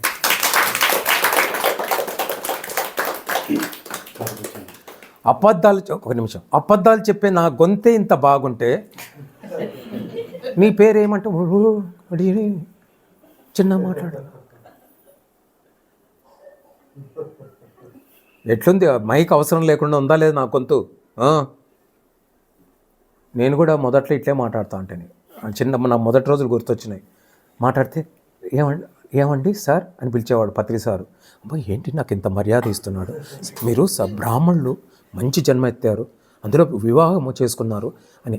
సార్ వాళ్ళు కూడా వివాహం చేసుకున్నారంటే ఏం వివాహం అండి, వాళ్ళ బతుక ఒకటి, మేము బ్రాహ్మణులండి, ఏదో మీరు చెప్తున్నారు ఒకసారి రండి అని చెప్తే ఆయన ఏదో చెప్తాడేమని పోతే పడీలు అని కొట్టేవాడు సార్. ఆ కొట్టేటప్పటికి రౌండ్ తిరిగి అక్కడ పడతా అంటే అట్లా కొట్టించుకొని ఈరోజు ఇట్లా స్పష్టంగా మాట్లాడుతున్నా. ఆ రోజు నువ్వే మేలు ఆ రోజుల్లో పోల్చుకుంటే నాకంటే. ఆత్మ సాక్షాత్కారం అనేది అనుభవించవలసిందే, చెప్తే అర్థమయ్యేది కాదు. దేవుడి గురించి, మరణం గురించి, కర్మ సిద్ధాంతం గురించి, మరణయాతన ఎట్లుంటుంది అందరూ ఏదో క్యాలిక్యులేటర్ ఏదో కొలిచి బాధ ఎంత ఉందని, సఫరింగ్ దాన్ని కూడా రికార్డ్ చేసినారని అంటారు. వాళ్ళ బొంగు చేసినారు అని మాట్లాడడానికి నాకు ఎంత ధైర్యం కావాలా? నేను డాక్టర్ని కాదు.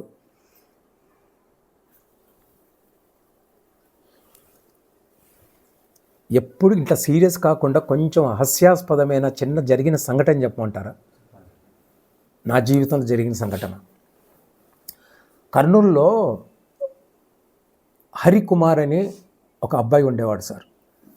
పరమేశ్వర్ రెడ్డి పేరు అని అంటారు కదా, ఆయన కంటే సీనియర్ డాక్టర్. ఏదో సందర్భం వచ్చేప్పుడు నందవరం పోతే అక్కడ ఏం లేదు, ఎవ్వరు ఉండేవాళ్ళు కాదు, ఒక్కడే కూర్చుంటా అంటే ఏదో మాటల వసలో నేను ఏదో ఒక జన్మలో డాక్టర్ని అని చెప్తే నోరు మూసుకొని ఉండొచ్చు కదా తెలియనప్పుడు. అప్పుడు తెలియలేదు ఇంకా. ఆ మాట పట్టుకున్నాడు హరికుమార్. ఆయన ఎంబీబీఎస్ ఎంఎస్ అయిపోయి మరి దాంట్లో ప్లాస్టిక్ సర్జన్ స్పెషాలిటీ ఏవో సైకాలజిస్ట్ అంతా చేసి ఒకరోజు సార్ ఎక్కడ ఉన్నారనే మధ్యాహ్నం ఆఫీస్లో ఉన్నానని, సార్ కొంచెం చాలా అర్జెంట్ ఉంది మీరు రాగలరా అంటే నంజాల చౌరస్తా, కర్నూలులో నంజాల చౌరస్తా దగ్గర పోయేటప్పుడు లెఫ్ట్ సైడు ఇక్కడ మన కర్నూలు మహబూబ్ నగర్లో ఉంటుంది కదా సార్, భార్యాభర్తలు ఇద్దరు డాక్టర్లు. వాడేమో ఆయనేమో మార్చురీ దాంట్లో ఫోరెన్సిక్ డిపార్ట్మెంట్లో హెడ్, వాళ్ళ భార్య కూడా డాక్టరే. మన మహబూబ్ నగర్లో ఉంటే మొదట్లో, ఇప్పుడు కర్నూలులో ఉన్నారు. అక్కడ ఆయన హాస్పిటల్ ఉండే, అక్కడికి రండి కొంచెం అర్జెంట్ ఉంది అంటే ఏమన్నా బ్లడ్ ఏమన్నా అవసరం ఉందా, దానికంటే చాలా ఇంపార్టెంట్ సార్ అంటే, నేను ఆఫీస్లో నుంచి ఎట్లా బయటపడాలి, ఎస్కేప్ కావాలనే దాంట్లో నేను అప్పుడు మాస్టరీ చేసింటి. సార్ని అడగండి చెప్తారు. అక్కడికి పోయేటప్పటికి రండి సార్ అని, ఏముందో ఏం కథ అని చెప్తే డైరెక్ట్గా పోయి తర్వాత కాళ్ళు అది ఏదో కాళ్ళు కడిగించినాడు, నేనేం చేయలే. ఈ సాక్స్లు ఏమంటారు దీన్ని, బ్లౌజులు, ఆ తర్వాత ఏదో గుడ్డ కట్టినారు, మూతి కట్టినారు, పైన టోపీలాగా పెట్టినారు. నాకు అర్థం కాలే ఏం కథ, చాలా సీరియస్ మ్యాటర్ సార్. లోపల పోతే ఆపరేషన్ థియేటర్, దాని మీద ఒక పేషెంట్, కిడ్నీకి రిలేటెడ్ ఆపరేషన్ అంట. అది ఎవరో సార్ లాంటి వాళ్ళు చెప్పింది ఏంటంటే కిడ్నీ అనేది ఒక టఫెస్ట్ ఆపరేషన్లో అదొకటంట, తెలీదు నాకు. అంటే నాకు ఇప్పటికీ అంటే నేనేమైనా అబద్ధం మాట్లాడుతున్నానేమో అని భావన ఉంది. కానీ ఆ హరికుమార్ అనేవాడు గట్టిగా చెప్తున్నాడు కాబట్టి నిజమేనేమో అని నమ్మాల్సి వస్తుంది. అక్కడ పోయిన తర్వాత అక్కడ ఏదో కట్ చేశాడు, అబ్డమిన్ మీద కట్ చేశాడు, అంటే కత్తితో. భలే డాక్టర్స్ భలే ఆర్టిస్టిక్గా కట్ చేస్తారు. ఒక్కొక్క లేయర్ తీసుకుంటాయి, ఈ 7 లేయర్స్ ఉంటాయి కదా, చేసి 3rd లేయర్ తర్వాత ఆ కత్తి నాకు ఇచ్చి ప్రొసీడ్ కండి సార్ అన్నాడు.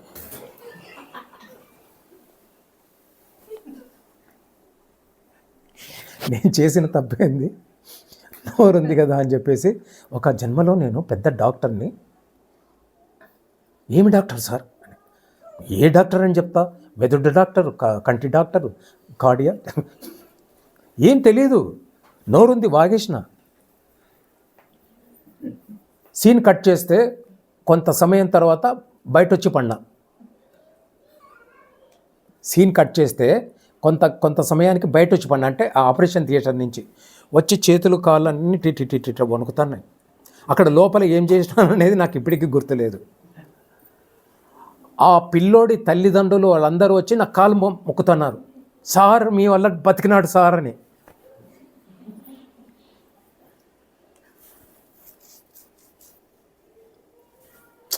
ఇప్పుడు ఈ మాట చెప్తే మీ మనసులో ఏమనిపిస్తుంది సార్? ఆంజనేయ శర్మ బాగా కథలు మాట్లాడుతున్నాడు అని అనిపిస్తుంది కదా. మధ్యలో ఇట్లా మాటలు ఎందుకు చెప్తానంటే, ఒకవేళ ఇంట్రెస్ట్ ఉంటే కర్నూలుకు పోయి, కృష్ణప్రసాద్ అనుకుంటాడు పేరు, అమ్మాయి పేరు కాదు, మీరు పర్మిషన్ అడిగితే చెప్తాడు. వాళ్ళు ఫస్ట్ మహబూబ్ నగర్లో ఉండ్రి, డాక్టర్ ఉమామేష్ కూడా చెప్తాడు. మహబూబ్ నగర్లో ఉండి అక్కడి నుంచి కర్నూలుకి వచ్చి అక్కడ పీజీ చేసి వాడు ఫోరెన్సిక్ స్పెషలైజ్ చేసి ఇప్పుడు అక్కడే ఉన్నారు అని తెలిసింది. ఒకసారి కనుక్కోండి సార్.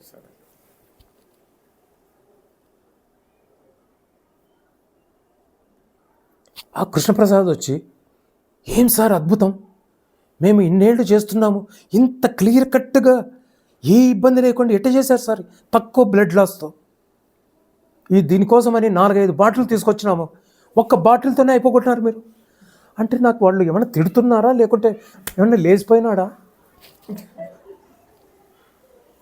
ఈ మాట ఎందుకు చెప్తున్నానంటే, మీరు ఎవరైనా ఇంట్రెస్ట్ ఉన్నోళ్ళు ఈ మధ్యకాలంలో మీరు ఏదో బేతంచెర్ల అట్లా పోవాలనుకుంటున్నారు కదా, అట్లా పోతూ కర్నూలులో సార్తో ఫోన్ నెంబర్ తీసుకొని కనుక్కొని అక్కడ పోయి అడిగినారనుకోండి, ఒకవేళ పొరపాటున నిజమే ఆ రోజు ఆంజనేయ శర్మ సార్ వచ్చి చేసినారనుకోండి, అప్పుడు ఏమనుకుంటారు మీరు? అబ్బా మాస్టర్, గ్రేట్ మాస్టర్, 9వ 3rd కాదు 9th మాస్టర్.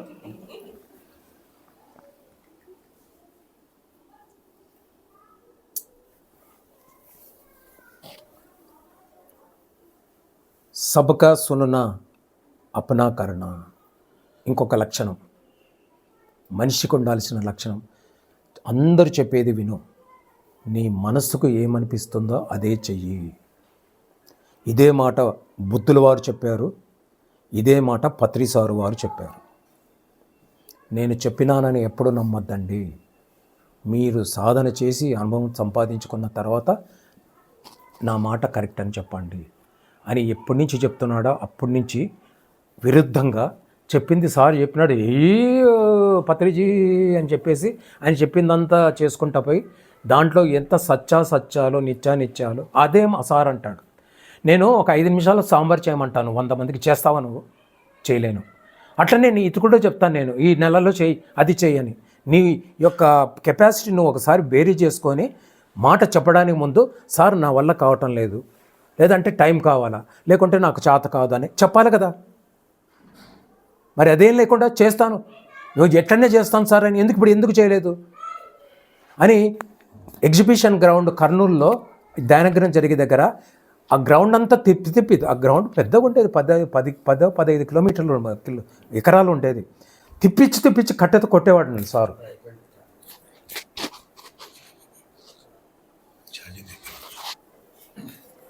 ఈ ఏమంటారు ఫ్లెక్సులు, అప్పుడు ఫ్లెక్సులు కాదు, పేపర్ మీద ఛార్జింగ్ అయిపోయిందండి ఇది.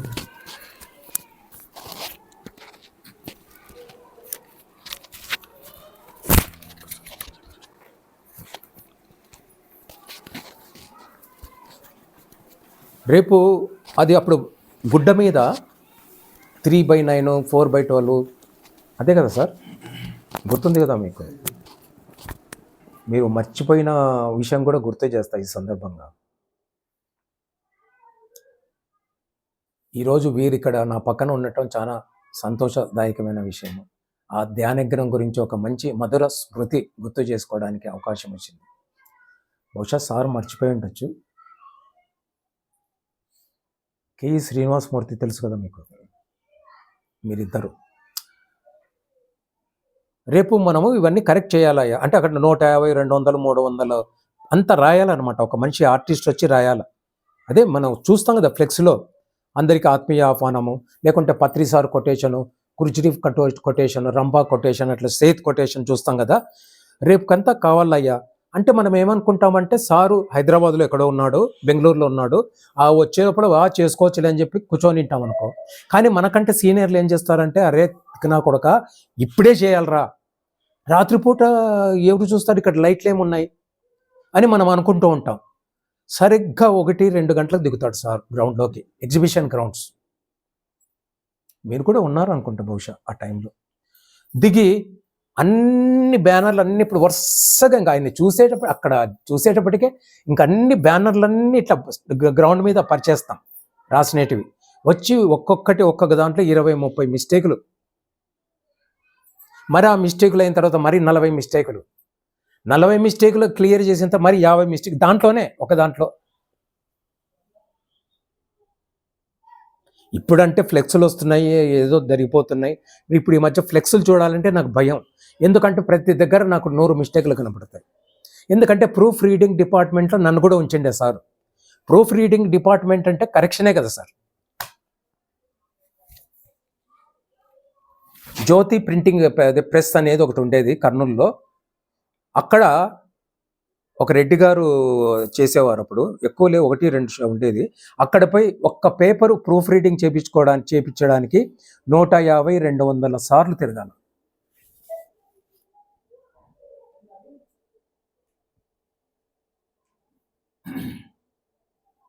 ఇప్పుడు మీరు చూస్తున్న తులసి దళము, మరణం తర్వాత మరణం లేని మీరు, ఇట్లా బుక్కులు చూశారు కదా. ఒక్క పేజీ కరెక్షన్ చేయడానికి 150-200 సార్లు ప్రూఫ్ రీడింగ్ చేసేవాడు సార్. 150-200 అట్లాంటివి ఒక 200 పేజీలో ఎంత ఉంటాయి కదా సార్. అంటే ఇంకా ఎట్లుంటుందో బతుకు ఆలోచన చేయండి. రాత్రి లేదు, పగలు లేదు. వాడు రాత్రి పండుకొని ఉంటే 3 గంటలు వెళ్ళిపోయి అన్న వాడు వద్దు మీరు పోండి అని అన్నా.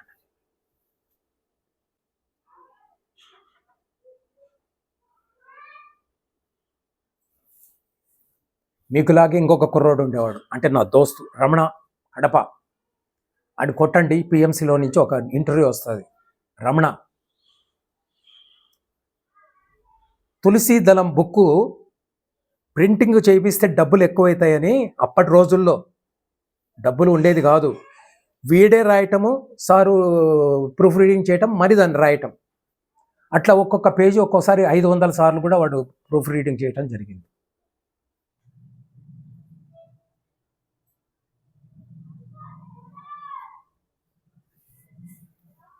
ఈ మాట చెప్పడంలో అర్థం ఏంటంటే, మనిషికి ఉండాల్సిన లక్షణం ఏంటంటే, నిద్రను జయించాలి, భోజనాన్ని జయించాలి, అలసటను జయించాలి, పోస్ట్పోన్మెంట్ నిర్లక్ష్యాన్ని జయించాలి. ఇవి 4 శత్రువులు, 4 అగ్రిమెంట్స్ అనే బుక్లో దీని గురించి విపులంగా రాసి ఉంటుంది. ఫస్ట్ సాధన చేయాలనేవాడు ఈ 4 దాన్ని జయించాలి. నిద్రను జయించాలి, ఆకలిని జయించాలి, అలసటను జయించాలి, నిర్లక్ష్యం జయించాలి.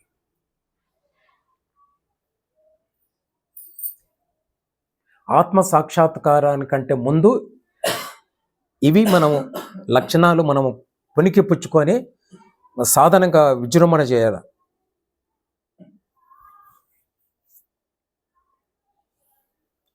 ఇంకోటి లాస్ట్ విషయం, సారు ఏదో అడుగుతానన్నారు. లాస్ట్ విషయం ఏంటంటే, దీంతో చెప్పి కామ్గా అయిపోతా, తర్వాత సారు ఏదో అడుగుతారు. ఒకడు నిజమైనటువంటి జ్ఞాని, 100 పైసల యోగి, అని మనకేమి తడయలు లేవు, ఏమి లేవు. ఎట్లా కనుక్కోవాలా? రేపు 13వ తారీఖు నుంచి శివరాత్రి వరకు మహాకుంభమేళ జరుగుతుంది కదా ఎక్కడో. ఆ. అక్కడ ఉన్నవాళ్ళు ఎంతో లక్షల కోట్ల 40 కోట్ల మంది అంట ఈసారి ఎస్టిమేషన్. అక్కడ ఎవరు యోగి, ఎవరు గురువులు, ఎవరు ఋషులు, ఎవరు మహతార్ బాబాజీ, అట్లా వాళ్ళు కూడా మామూలుగా వస్తుంటారు మామూలు వేషం వేసుకొని. ఎట్లా గుర్తుపడతామంటే వాడు సామాన్యుడు కంటే అతి సామాన్యుడులాగా బిహేవ్ చేస్తుంటాడు. ఎవరు మంచి జ్ఞాని యోగి అంటే వాడు సామాన్యులలో కంటే అతి సామాన్యంగా కనపడతాడు. వాడిని చూస్తుంటే ఏడు పిచ్చినా కొడుకులా ఉన్నాడు, చూపు సరిగా లేదు. కొంతమంది ఋషులు చూస్తుంటే తీక్షణంగా చూస్తుంటే భయం అయిపోతుంది మనకి. నామాలు పెట్టుకొని ఉంటారు, నేను పెట్టుకొని ఉంటారు, డ్రెస్ వేసుకొని ఉంటారు, గడ్డం పెట్టుకొని ఉంటారు. ప్రతిసారి ఒకటే మాట చెప్పినారు, గడ్డం ఉందా ఎడమ కాలుతో కొట్టు. సార్ మీరు నన్ను క్షమించండి, మిమ్మల్ని కాదు సార్. అట్లంటే పత్రిసారు కూడా గడ్డం పెట్టుకున్నారు. పురుషులందు పుణ్య పురుషులు వేరే అనే మాట మర్చిపోకూడదు. గడ్డం. తర్వాత ఇంకా ఏమి కాషాయం కుడి కాలుతో కొట్టు. తర్వాత నేను చూసుకుంటా సంగతి ఏది. ఇట్లా కొంతమంది పాదుకలు, చెక్క పాదుకలు వేసుకుంటారు కదా, వాడిని 2 కాళ్ళతో కొట్టు. 2 కాళ్ళతో కొట్టి నేను కింద పడతాను, నేను చూసుకుంటానులే, ముందు కొట్టు. అట్లా ఏమైనా బయట కన్నా ఏమైనా బొట్లు చేతులతో కాలుతో 2తో కొట్టు. తర్వాత బయటికి ఓం నమ శివాయ అంటుంటారు కదా, అక్కడ పక్కన ఏమన్నా బల్లెం దొరుకుతుంది ఏమన్నా కుంభమేళ దగ్గర, పొలంతో ముందు పొడిచి చంపే. మీరు నమ్మరు కదా సార్, పత్రి సార్ ఇట్లే చెప్పేవాడు.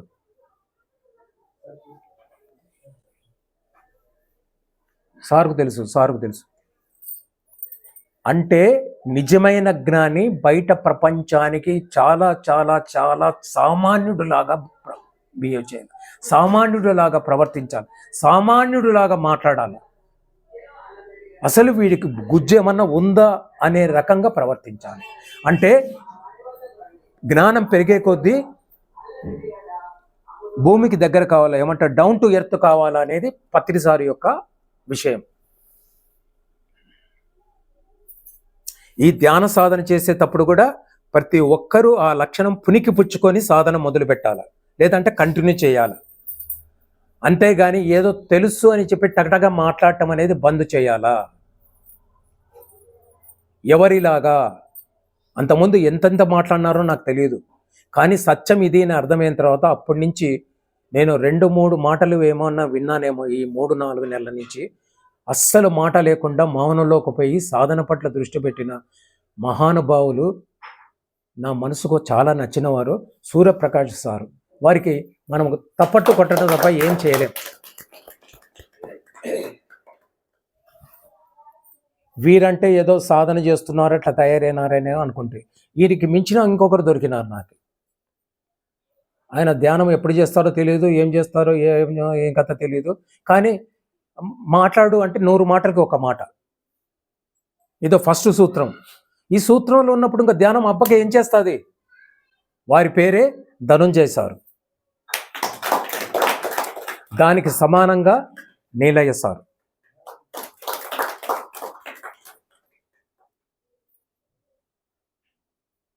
ధ్యానగ్రహం మొదలుపెట్టినప్పుడు సారు నేను 5 నెలలు 6 నెలల ముందు చిట్టి వేసేవాళ్ళం. కరెక్ట్గా ధ్యానగ్రహం గ్రౌండ్ వెనకల ఉండేది. మార్గదర్శినో శ్రీరామ్ గుర్తొస్తుందా సార్ మీకు? 75,000 వేసినాం కదా ఫస్ట్ చీటీ వేసి, ఆ డబ్బులు కరెక్ట్గా డ్రా చేసి, అప్పట్లో 75,000 అంటే కొంచెం ఎక్కువే. ఆ డబ్బులు ఖర్చు అయ్యేంత వరకు ఎవరిని అడగకుండా ఉంటే ఆ తర్వాత డబ్బులు ఎట్లా వచ్చేదో మా ఇద్దరికి తెలిసేది కాదు.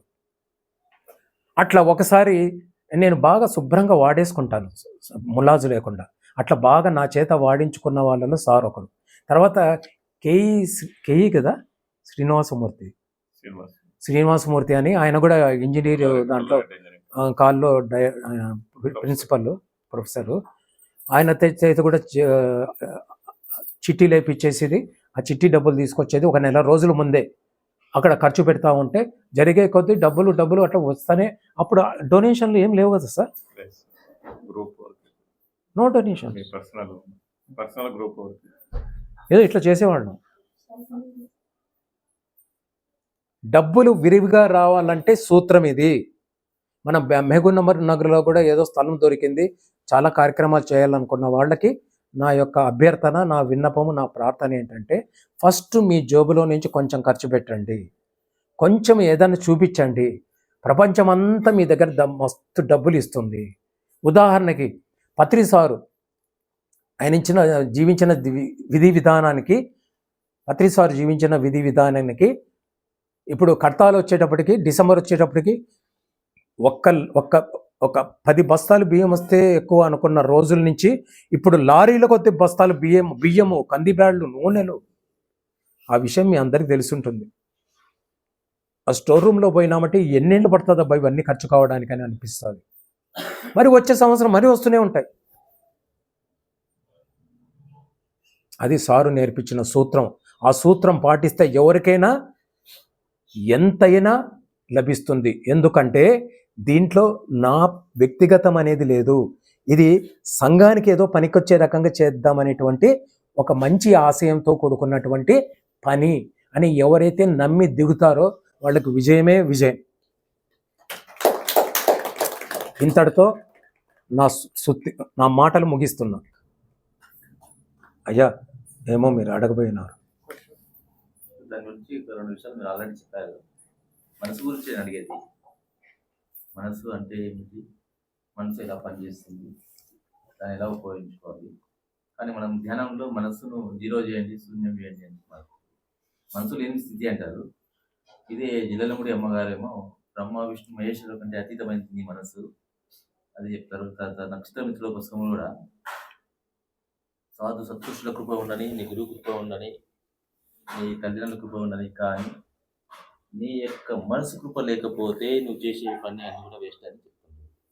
ఇక్కడ ధ్యానంలో మనిషి శూన్యం, మనిషిని తీసేయండి అంటారు. మరి దీని గురించి కొంచెం. దీంట్లో ఫస్ట్ ఒప్పుకోవాల్సినటువంటి ఒక తప్పిదం ఏంటంటే, మనస్సు అనే మాట వాడటం తప్పు. దాన్ని మనస్సు అనకూడదు, మెదడు అనాలి. మనసు మైండ్, మనం ఇంగ్లీష్లో మైండ్ అంటుంటాం,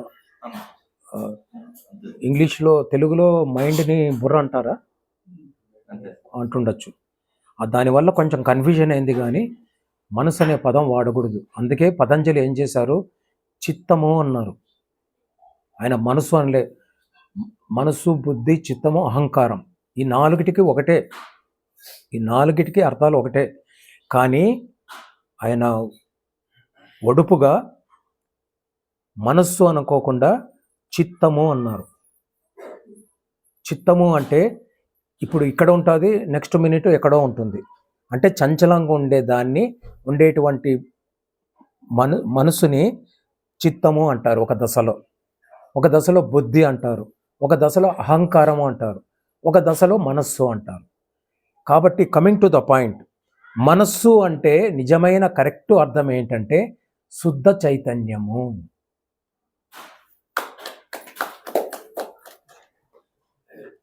అంతేగాని బ్రెయిన్ అది కాదు. అది సార్ ఇంతకుముందు చెప్పినట్లు అది శరీరం అంతా వ్యాపించి ఉంటుంది చైతన్యం.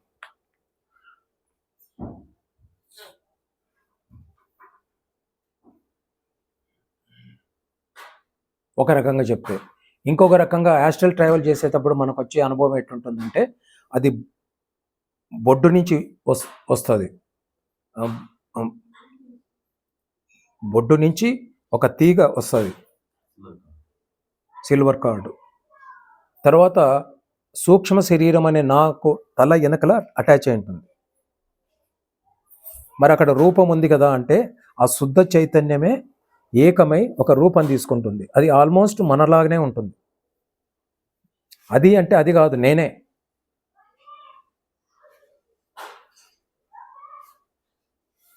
అంటే ఒక్కొక్క సందర్భానుసారం అది ఆ రకంగా తన స్థితిగతులని మార్చుకోగలిగింది ఉంటుంది. ఎట్లంటే నీళ్ళలాగా, నీళ్లు దేంట్లో పోస్తే ఆ రకంగా అవుతుందో ఈ మనస్సు అనేటువంటి శుద్ధ చైతన్యం కూడా ఏ స్థితిలో ఉంటే ఆ స్థితిలోకి మారడానికి అది ఎప్పటికీ కరెక్ట్గా ఉంటుంది. అట్లా ఈ విషయాలు కొంచెం మనం గమనించాలి, కన్ఫ్యూజ్ కాకూడదు.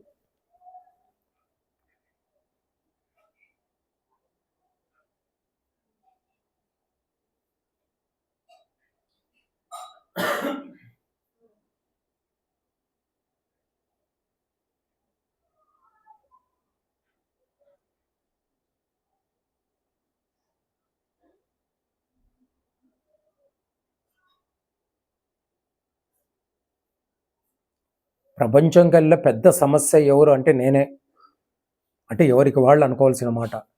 ఈ పజిల్లు, ఈ క్లిష్టముడిని ఇప్పించుకోవడానికే నేను ఇక్కడ ఉన్నాను, అంటే పుట్టినాను, బతుకుతున్నాను.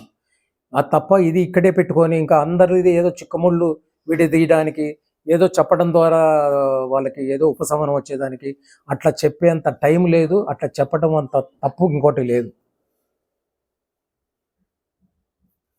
ఒక నీళ్ళ ఊట ఉంటే అది సహజంగా ఎట్లా పైకి ఇట్లా చుమ్ముతుందో, మనం ఎవరు ఏం మోటార్స్ ఏం ఉండవు, అట్లా చుమ్ముతాదో అట్లా జ్ఞానం అనేది అక్యుములేట్ అయ్యే కొద్దీ అక్యుములేట్ అంటే సమకూర్చే కొద్దీ మన ప్రమేయం లేకుండా మనకు తెలియకుండా కొన్ని మాటలు వస్తాయి. అప్పుడు మాట్లాడటంలో ఒక అర్థం ఉంటుంది. కాసేపు తర్వాత మాట్లాడిన వాడు అసలు నేను ఏం మాట్లాడినానా అనే ఒక్క అక్షరం కూడా గుర్తు లేనటువంటి స్థితికి చేరుతాడు.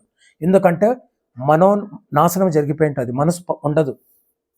ఆ మనోనాశనం జరిగిన తర్వాత ఆ మాటలు కొంతమంది పైనుంచి వస్తున్నాయంటారు, కొంతమంది లోపల నుంచి వస్తున్నాయంటారు. ఎవరి అనుభవం వాళ్ళది, రెండు కరెక్టే. అటువంటి టైంలో మాట్లాడవలసి ఉంటుంది. అంతేగాని ఎవరో చెప్పారు కదా అని సుదీర్ఘంగా మనం ఏదో చెప్పుకుంటూ పోవటం అనేది చాలా చాలా కరెక్ట్ కాని విషయము.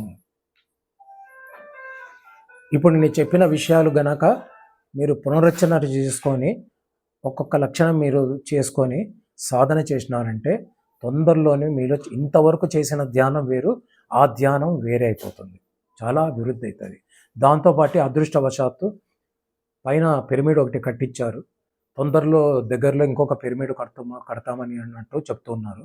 అట్టగన తయారైందంటే చక్కగా రోజు పిరమిడ్లో కూర్చొని ధ్యానం చేసుకోవటం అంత ఉత్తమం ఇంకోటి లేదు. ఒకవేళ మనకు పిరమిడ్ పోయే శక్తి లేకోకుంటే ఏదైనా ఒక పిరమిడ్ తల మీద పెట్టుకొని చేయటము సంతోషము. అది కూడా చేత కాలేదు, కూర్చొని ధ్యానం చేయటము. పూర్వకాలంలో పిరమిడ్ల కింద కూర్చొని ధ్యానం చేసిన వాళ్ళు ఎవరు లేరు. అడవిలోకి ఏమన్నా పిరమిడ్లు తీసుకుపోతుండే లేదు కదా. దాని ఉద్దేశం ఏంటంటే ధ్యానంలో కూర్చుంటే మనం కూర్చున్నటువంటి పోస్టరే ఒక పిరమిడ్ షేప్లోగా ఏర్పడుతుంది, దానిపైన తల మీద ఇంకొక పిరమిడ్ షేప్ ఏర్పడుతుంది. దాని ద్వారా విశ్వశక్తి వస్తుంది మనకు అని తెలియజేయడానికి, అర్థం కావడానికి ఇప్పుడు పిరమిడ్ కడుతున్నారు. ఈ విషయం అర్థమైన వాడికి దేంతో సంబంధం లేదు. అపో దీపో భవ, నన్ను ఉద్ధరించుకోవడానికి నేను చాలు, ఇంకా ఏది అవసరం లేదు. ఉంటే సంతోషమే, లేనందుకు దిగులు పడాల్సిన అవసరం లేదు. కాబట్టి దయచేసి ఈ లక్షణాలు ఒకసారి మీరు దయచేసి రిమైండ్ చేసుకొని ఒక్కొక్క లక్షణం యాడ్ చేసుకుంటూ పోండి. అంత చెప్పినంత సులభం కాదు, అట్లని అసాధ్యం కాదు. తప్పకుండా చాలా చాలా త్వరితగతిన ప్రోగ్రెస్ లభిస్తుంది అనే దాంట్లో సందేహమే లేదు.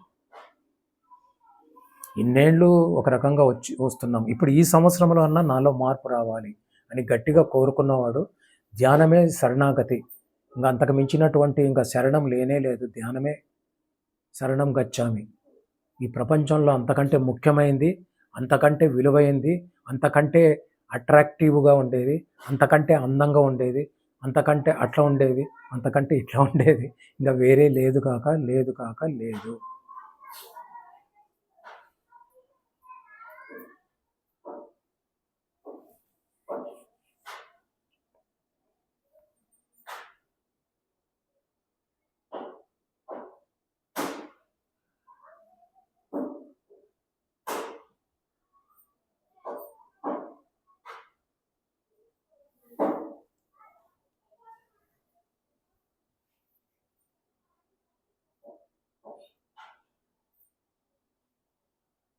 పత్రి సారు గురువు పేరు తెలుసా?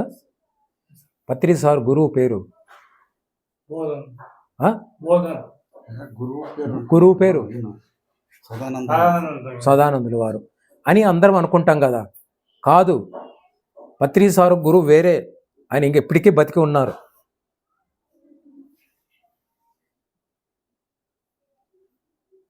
కాబట్టి పత్రి సారు పుట్టిన 68 ఏళ్ళకు పుట్టింది ఇంకొక అమ్మాయి. అదే గురువు దగ్గర చేరి ఇప్పుడు పత్రి సార్ని మించిపోయింది. నా మాటలు వినిపిస్తున్నాయా? మరి దీని గురించి ఏమన్నా కొంచెం ఎక్కువన్నా చెప్పని అనేది కూడా అడగరు.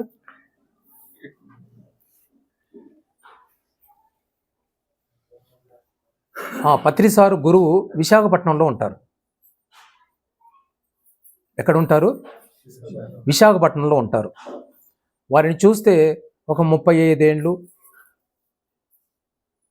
అట్లా అనిపిస్తారు. అంటే ఆయనకి ఏదో 100 సంవత్సరాలు అట్లా ఏం లేదు, వయసు అంతే, కనిపించేది అట్లనే. 6 అడుగులు అట్లా ఉంటారు వారు. చూడ్డానికి కొంచెం బాగానే అనిపిస్తారు. ఆయన పత్రి సారుకు చెప్పని టెక్నిక్ పత్రి సారు పోయిన తర్వాత అందరికీ చెప్పడం మొదలుపెట్టినారు. నువ్వు 100 జన్మలు, 1000 జన్మలు, 1,00,000 జన్మలు, 1,00,00,000 జన్మలు వరుసగా చంపుకుంటూ వచ్చి పాపకర్మ చేసి నువ్వు మాంసాహారం అన్నారు, మాంసాహారం తిను, ఇంకేమన్నా చెయ్యి, అన్ని దరిద్రం పనులన్నీ చెయ్యి, కానీ 1 గంటలో అన్ని కోట్ల జన్మల పాపాలన్నీ కూడా తొలగించే టెక్నిక్ నా దగ్గర ఉందని చెప్పి అందరికీ చెప్పి కొన్ని లక్షల మందిని ఆ పాపకర్మ నుంచి బయటపడేసినారు. తెలుసా సార్ మీకు?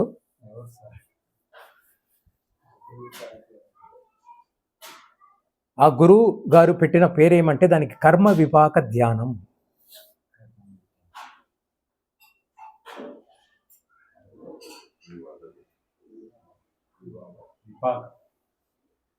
కర్మ విపాక ధ్యానం.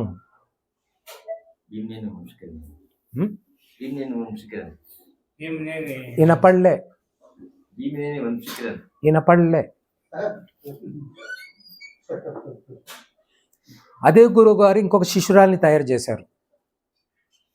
ఆమె పత్రి సార్ని ఎప్పుడో దాటేశారు. ఇప్పుడు కూడా ఈ 3, 4, 5 తారీఖు వర్క్షాపులు జరుగుతున్నాయి హైదరాబాద్లో. ఆ మహాతల్లి ఏంటంటే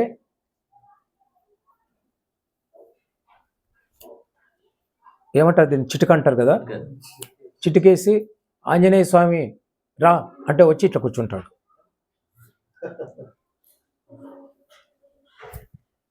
కనకదుర్గ రా అంటే పరిగెత్తుకుంటూ వచ్చి కూర్చుంటాడు. తర్వాత క్యాన్సరే కదా, క్యాన్సర్ మించిన ఏమైనా రోగాలు ఉంటే 3 రోజుల్లో హీలింగ్ చేసి తగ్గిస్తుంది ఆ మాత.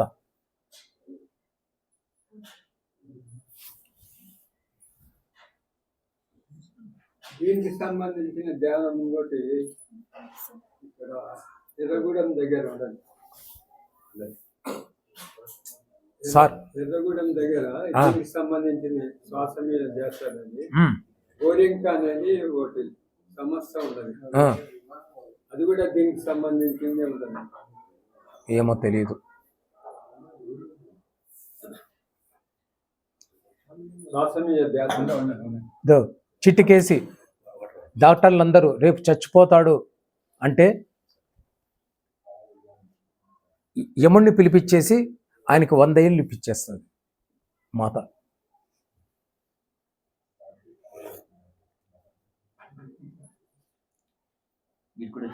సార్ నేను చెప్తే నమ్మరు సార్, నేను చెప్పేది అబద్ధమా? ఆ తల్లి 6 నెలలు అమెరికాలో, 6 నెలలు ఇక్కడ ఉంటారు. గుర్తొచ్చినారా తల్లి? సారైతే వచ్చిపోయాడు, అనేది ఇప్పుడు వచ్చిపోయాడు. వాళ్ళ శిష్యులు ఉన్నారు అయితే కూడా.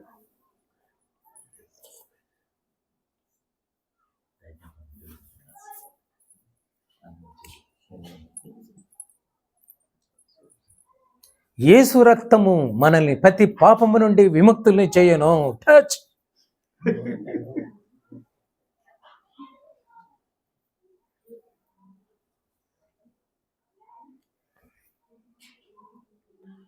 ఆ తల తోక లేనటువంటి అన్నమాచార్యులు ఏం చెప్పినాడు కీర్తనలో? తెగదు పాపము తీరదు పుణ్యము. నువ్వు పాపం చేసి ఎన్ని పుణ్య కార్యక్రమాలు చేసినా ఈ పాపం అనుభవించే తీరాలా. నువ్వు ఎన్ని పాపాలు చేసినా పుణ్యం చేసింటావు కదా, ఆ పుణ్య ఫలం కూడా అనుభవించే తీరాలా. తెగదు పాపము తీరదు పుణ్యము. ఆ సినిమాలో లాస్ట్ సాంగ్ ఉంది కదా, అలసితి సొలిసితి, దాంట్లో వస్తుంది ఈ లైను. ఇప్పుడు చెప్పండి, పత్రి సారు అన్నమయ్య పిచ్చోళ్ళ కాదా? వీళ్ళందరూ మహాజ్ఞానులా కాదా? ఏం సార్ చెప్తే నవ్వుతారు.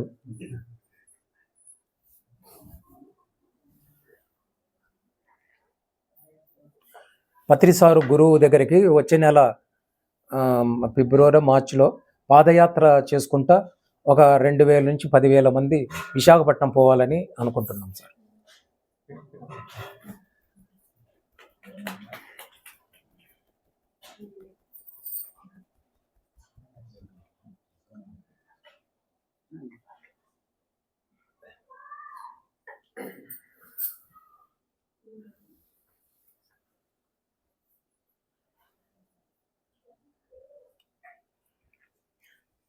కొంచెం కన్ఫ్యూజన్ చేసినాను కదా సార్. ఈ పిల్లలు ఇద్దరు తప్పట్లు కొట్టి విశాఖపట్నం గురుగారికి ర్యాలీ చేస్తున్నాను. ర్యాలీ నడుచు పాదయాత్ర 10,000 వీళ్ళిద్దరు డిసైడ్ అయిపోయినారు, మేము కూడా వస్తాంలే అని.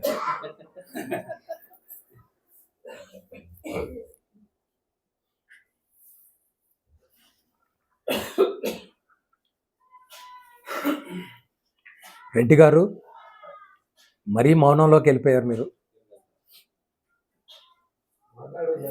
నేను సారీ, నా మాటలు మీకు ఏమన్నా ఇబ్బంది కలిగించాయా, కోపం కలిగించాయా? ఏదన్నా ఉంటే తిట్టండి, కొట్టండి, కానీ నేను ఉన్నానని మాత్రం గుర్తించండి.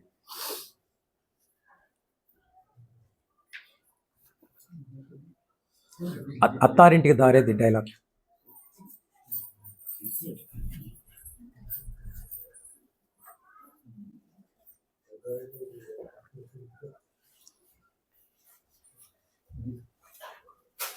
అమ్మ అట్లయితే మీరు ఇద్దరు వస్తున్నట్లే కదా. కవర్ అయింది కవర్.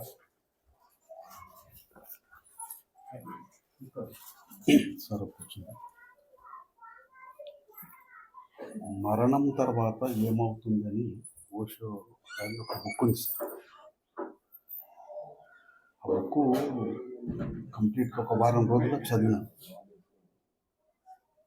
ధ్యానం చేయడం, చదవడం, ధ్యానం చేయడం, ఇట్లా లాస్ట్ రోజు ధ్యానంలో కూర్చున్నాను. బుక్ అయిపోయింది, ధ్యానంలో కూర్చుంటే సూర్య శరీరము ఒక ప్రదేశానికి పోయింది సార్.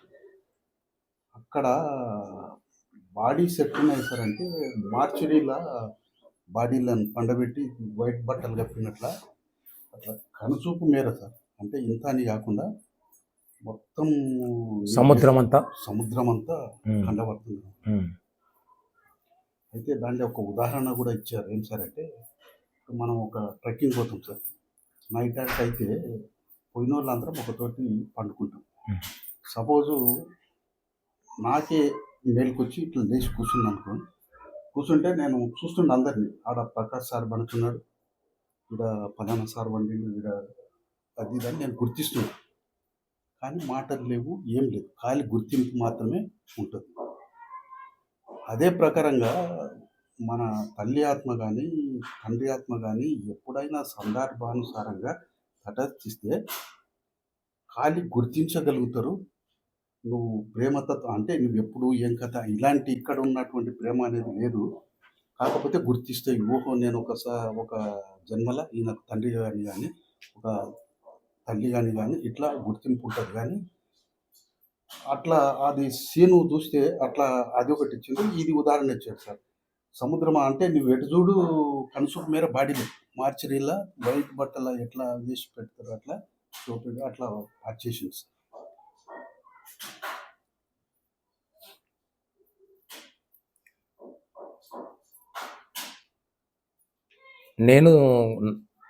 నాకు అర్థమైంది ఏంటంటే సార్, ఇక్కడ బతికి ఉన్నప్పుడు కంటే అక్కడ ప్రేమలు చాలా ఎక్కువ ఉంటాయి సార్. ప్రేమతో ముంచి పారునొస్తారు.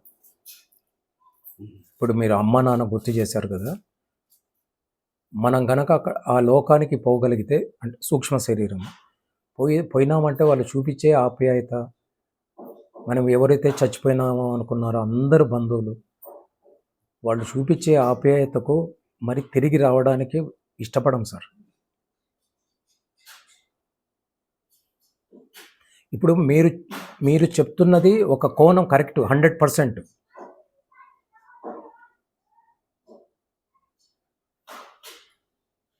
ఒకసారి ఏం చేస్తామంటే సార్, ఆస్ట్రల్ ట్రావెల్ చేసేటప్పుడు మన ఉద్దేశం ఏంటంటే ఊర్ధ్వలోకాలకి పోవాలా, astral plane, higher astral plane పోవాలనుకొని మనకి ఆస్ట్రల్ ట్రావెల్ కంట్రోల్ ఉండదు, అన్కంట్రోల్డ్ ఆస్ట్రల్ ట్రావెల్. బయటకు వస్తాం కానీ ఎట్లా పోవాలో మనకు తెలియదు. అటువంటప్పుడు మన ప్రమేయం లేకుండా ఒకసారి లోయర్ ఆస్ట్రల్ వరల్డ్కి వెళ్తాం, కింద లోకాలు అంటాం కదా సార్. అక్కడ పోయినప్పుడు ఇటువంటి సీన్లు అన్నీ కనపడుతుంటాయి సార్.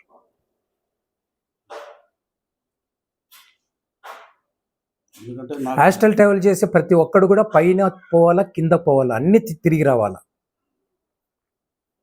అన్ని తిరిగి వచ్చిన తర్వాత లాస్ట్ ఆస్ట్రల్ ట్రావెల్ తన శరీరంలో పోయి ప్రతి సెల్లును పలకరించుకుంటూ రావాలి.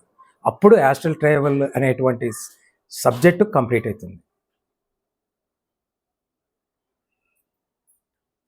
ఎందుకంటే ఇది సామాన్యంగా చాలా అనేక లోకాలు పోవడం జరిగింది.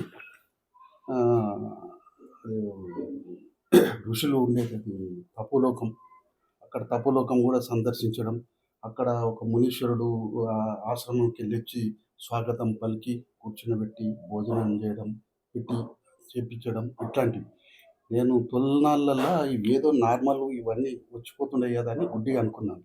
కొంతమంది మాస్టర్లు సీనియర్లు కూడా అడిగితే ఇట్లా ఓహో అది ఫలానా చెప్పేది, కానీ అప్పటి వరకు నాకు నమ్మకం కలగలేదు. ఒకరోజు ఇట్లే ధ్యానంలో కూర్చున్నాను, మళ్ళీ సూక్ష్మ శరీరం పోయి ఒక దేవాలయం సందర్శించింది సార్. చూసి వచ్చి ఓహో ఇది బాగుంది కదా, ఈ పెద్ద కోనేరు ఉంది కదా, ఇట్లా అట్లా అని చూసి గప్పు కూర్చున్నా. అంటే 1 అవర్ తర్వాత మేల్కున్నాను. తర్వాత 3 days తర్వాత నేను అనుకోకుండా ఆ దేవాలయం పోవాల్సి వచ్చేసారు.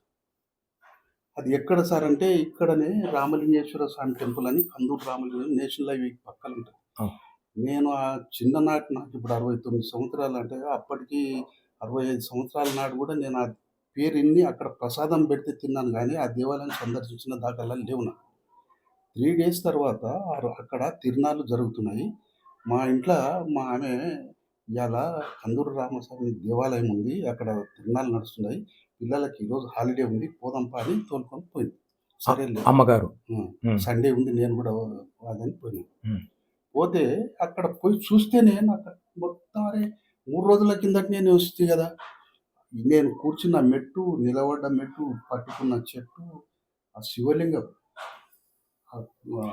పర్వతం, అసలు ఇంకా అర్థం పట్టినట్లు సార్. ఇవన్నీ ఇట్లాంటివి చూడడం, అట్లాంటిదే కాకుండా నాకు ఒక రోజంతా నేను క్లాస్ చెప్తా ఈ ధ్యానం గురించి, ఈ యొక్క అనుభవం గురించి, ఆర్థికంగా కానీ, తర్వాత ఎన్నెన్నో విషయాలు. ఒక ధ్యానం నుంచి తేరుకొని నేను ఇట్లా బయటికి వెళ్ళిన, నాకు ఒక పెద్ద సర్పం సార్ ముందర వచ్చి నా ఎత్తు 7 వరకు నిలబడి, నాకు కూడా మేమిద్దరం ఫ్రెండ్షిప్ అయ్యి అంటే చూసుకున్నాం. మళ్ళీ మాత్రం కిందికి దిగింది, నా పక్క పొంటి వచ్చి నా పక్క పొంటి. నేను పోలీస్ డిపార్ట్మెంటు రిటైర్డ్ అయ్యేసేది. అప్పటి అంటే నా చిన్నతనం నుంచే నాకు ఆధ్యాత్మికం చాలా గొప్పది. నేను యముళ్ళని చూసినాను సార్. అది మీలాంటి వాళ్ళకి చెప్తే అర్థమవుతుంది, మామూలు పర్సన్కి చెప్తే అర్థం. నేను చిన్న ఉన్న నాడు 6 సంవత్సరాలు 7 ఏళ్ళ నాడు కొద్దిగా అంటే 1వ తరగతి 2వ తరగతి ఆ టైంలో నేను రాత్రి ఇట్లా పండుకుంటే యముడు భయంకరంగా దిగేది సార్. దిగితే అది ఏందో బాబా అని కల కదని నేనే మూసుకొని భయపడి గొప్పగా మునిగేది. ఆ రోజు తెల్లార వరకు ఒక మనిషి చనిపోతుండే వార్త అయినది, అరే పలానా ఆయన చనిపోయినట్టు.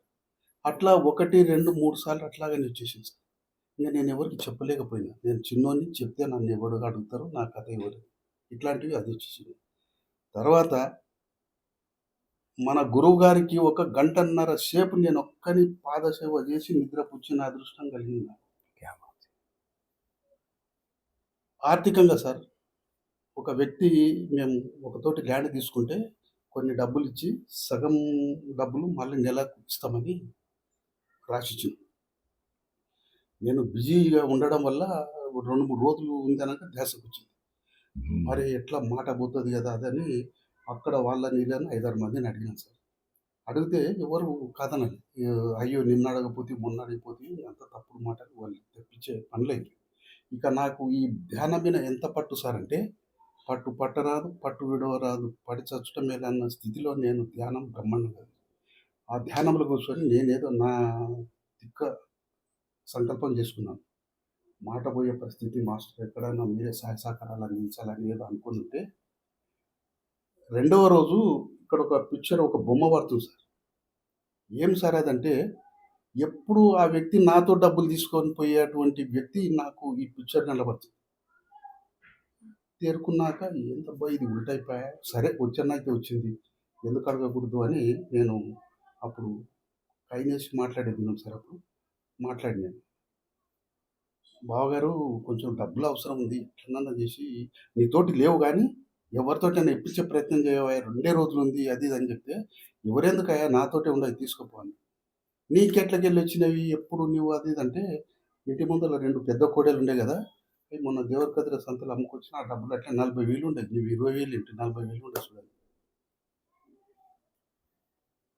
ఒకరోజు ఇట్లాగనే ధ్యానం నేను ఎప్పుడు గద్వాల కోర్టుకు పోయేది సార్. గద్వాల లెక్కి ఈడ మామనార్ లెక్కి గద్వాలకు పోయే టైంలో నేను 45 మినిట్స్ అని సంకల్పం చేసుకొని కూర్చునేది. 45 నిమిషాలు అయితేనే నేను టక్కున మేలుకున్నాను. ఒక్క అది కూడా లేదు. ఆ స్థితిలో ఒకనాడు ఇక్కడ ఇంటి నుంచే జర తొందరగా పోయినాను. తుంగభద్ర ఎక్స్‌ప్రెస్ వచ్చింది. ఉరికిపోయి ఎక్కిన. అబ్బా! జర రెప్పపాట్ల మిస్ అయితుండే కదా! పోయి ఎక్కి కూర్చున్నా. కూర్చొని చూస్తే సీటు మామనార్ వరకే బిజీ ఉంటుంది, అవతల కర్నూలు వరకు ఫ్రీగా ఉంటుంది. హాయిగా ఎక్కి కూర్చున్నాను. అబ్బా! దొరికే ధ్యానంలో లోతులో వెళ్ళిపోయినాను సార్. గద్వాలు వచ్చింది, దిగవలసిన వాళ్ళు దిగిండ్రు, ఎక్కవలసిన వాళ్ళు ఎక్కిండ్రు. మళ్ళీ మూవ్ అయ్యే సందర్భాన మన గురువు గారు పిక్చర్ ఈ భూమధ్యంలో గట్టిగా తట్టి లేపింది. తనదైన ఏ శైలిలో కోపం ఎంత పొద్దు కూర్చుంటావు తిక్కోడా లేవు గమ్యం వచ్చిందని గద్దిచ్చినట్లు అంతర్శబ్దం. అప్పుడు దొరుకుని చూస్తే మళ్ళీ మూవ్ అవుతుంది.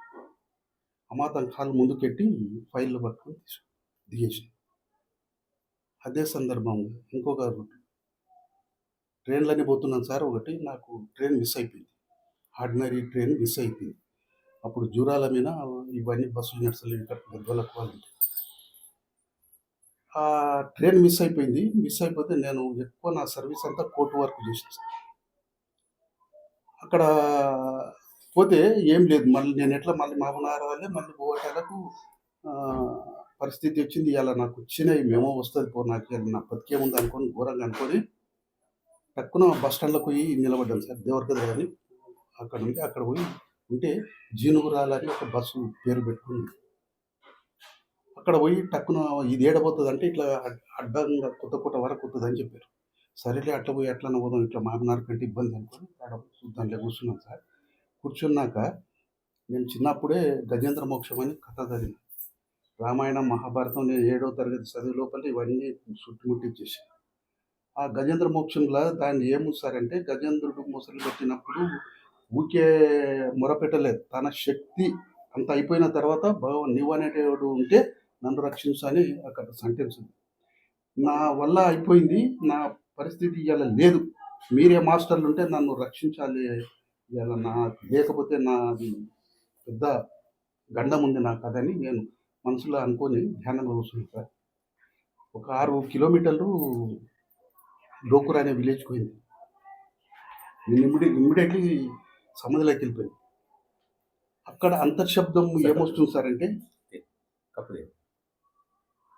నువ్వు ట్రైన్కి పోవాలే దిగు, ట్రైన్కి పోవాలే దిగు, ట్రైన్కి పోవాలే దిగు అని 3 సార్లు అంతర్శబ్దం వచ్చింది.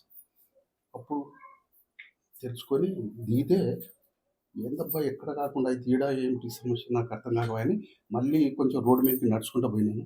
ఇట్లా పోయి నిలబడుతుంటేనే ఒక జీప్ వచ్చింది మా వాళ్ళది. ఏం సార్ ఈడ నిలబడారంటే ఇట్లా అయింది పరిస్థితి ఇలా నాకు అది అంటే మరి మేము అమ్మపురం అని అక్కడి వరకు పోతుంటాం అంటే ఆత్మకూరు దగ్గర వస్తారంటే పోదంపా ఎవరైనా చూద్దాం ఏమన్నా కానీ అనుకొని దాంట్లో కూర్చున్నాను సార్. 10 నిమిషాలలో కౌకుంట్ల అని స్టేషన్ పోయింది. ఆ పక్క ఈ పక్క గేట్లు వేసింది. ఎందుకు గేట్లు వేసిండ్రు అది ఇది అంటే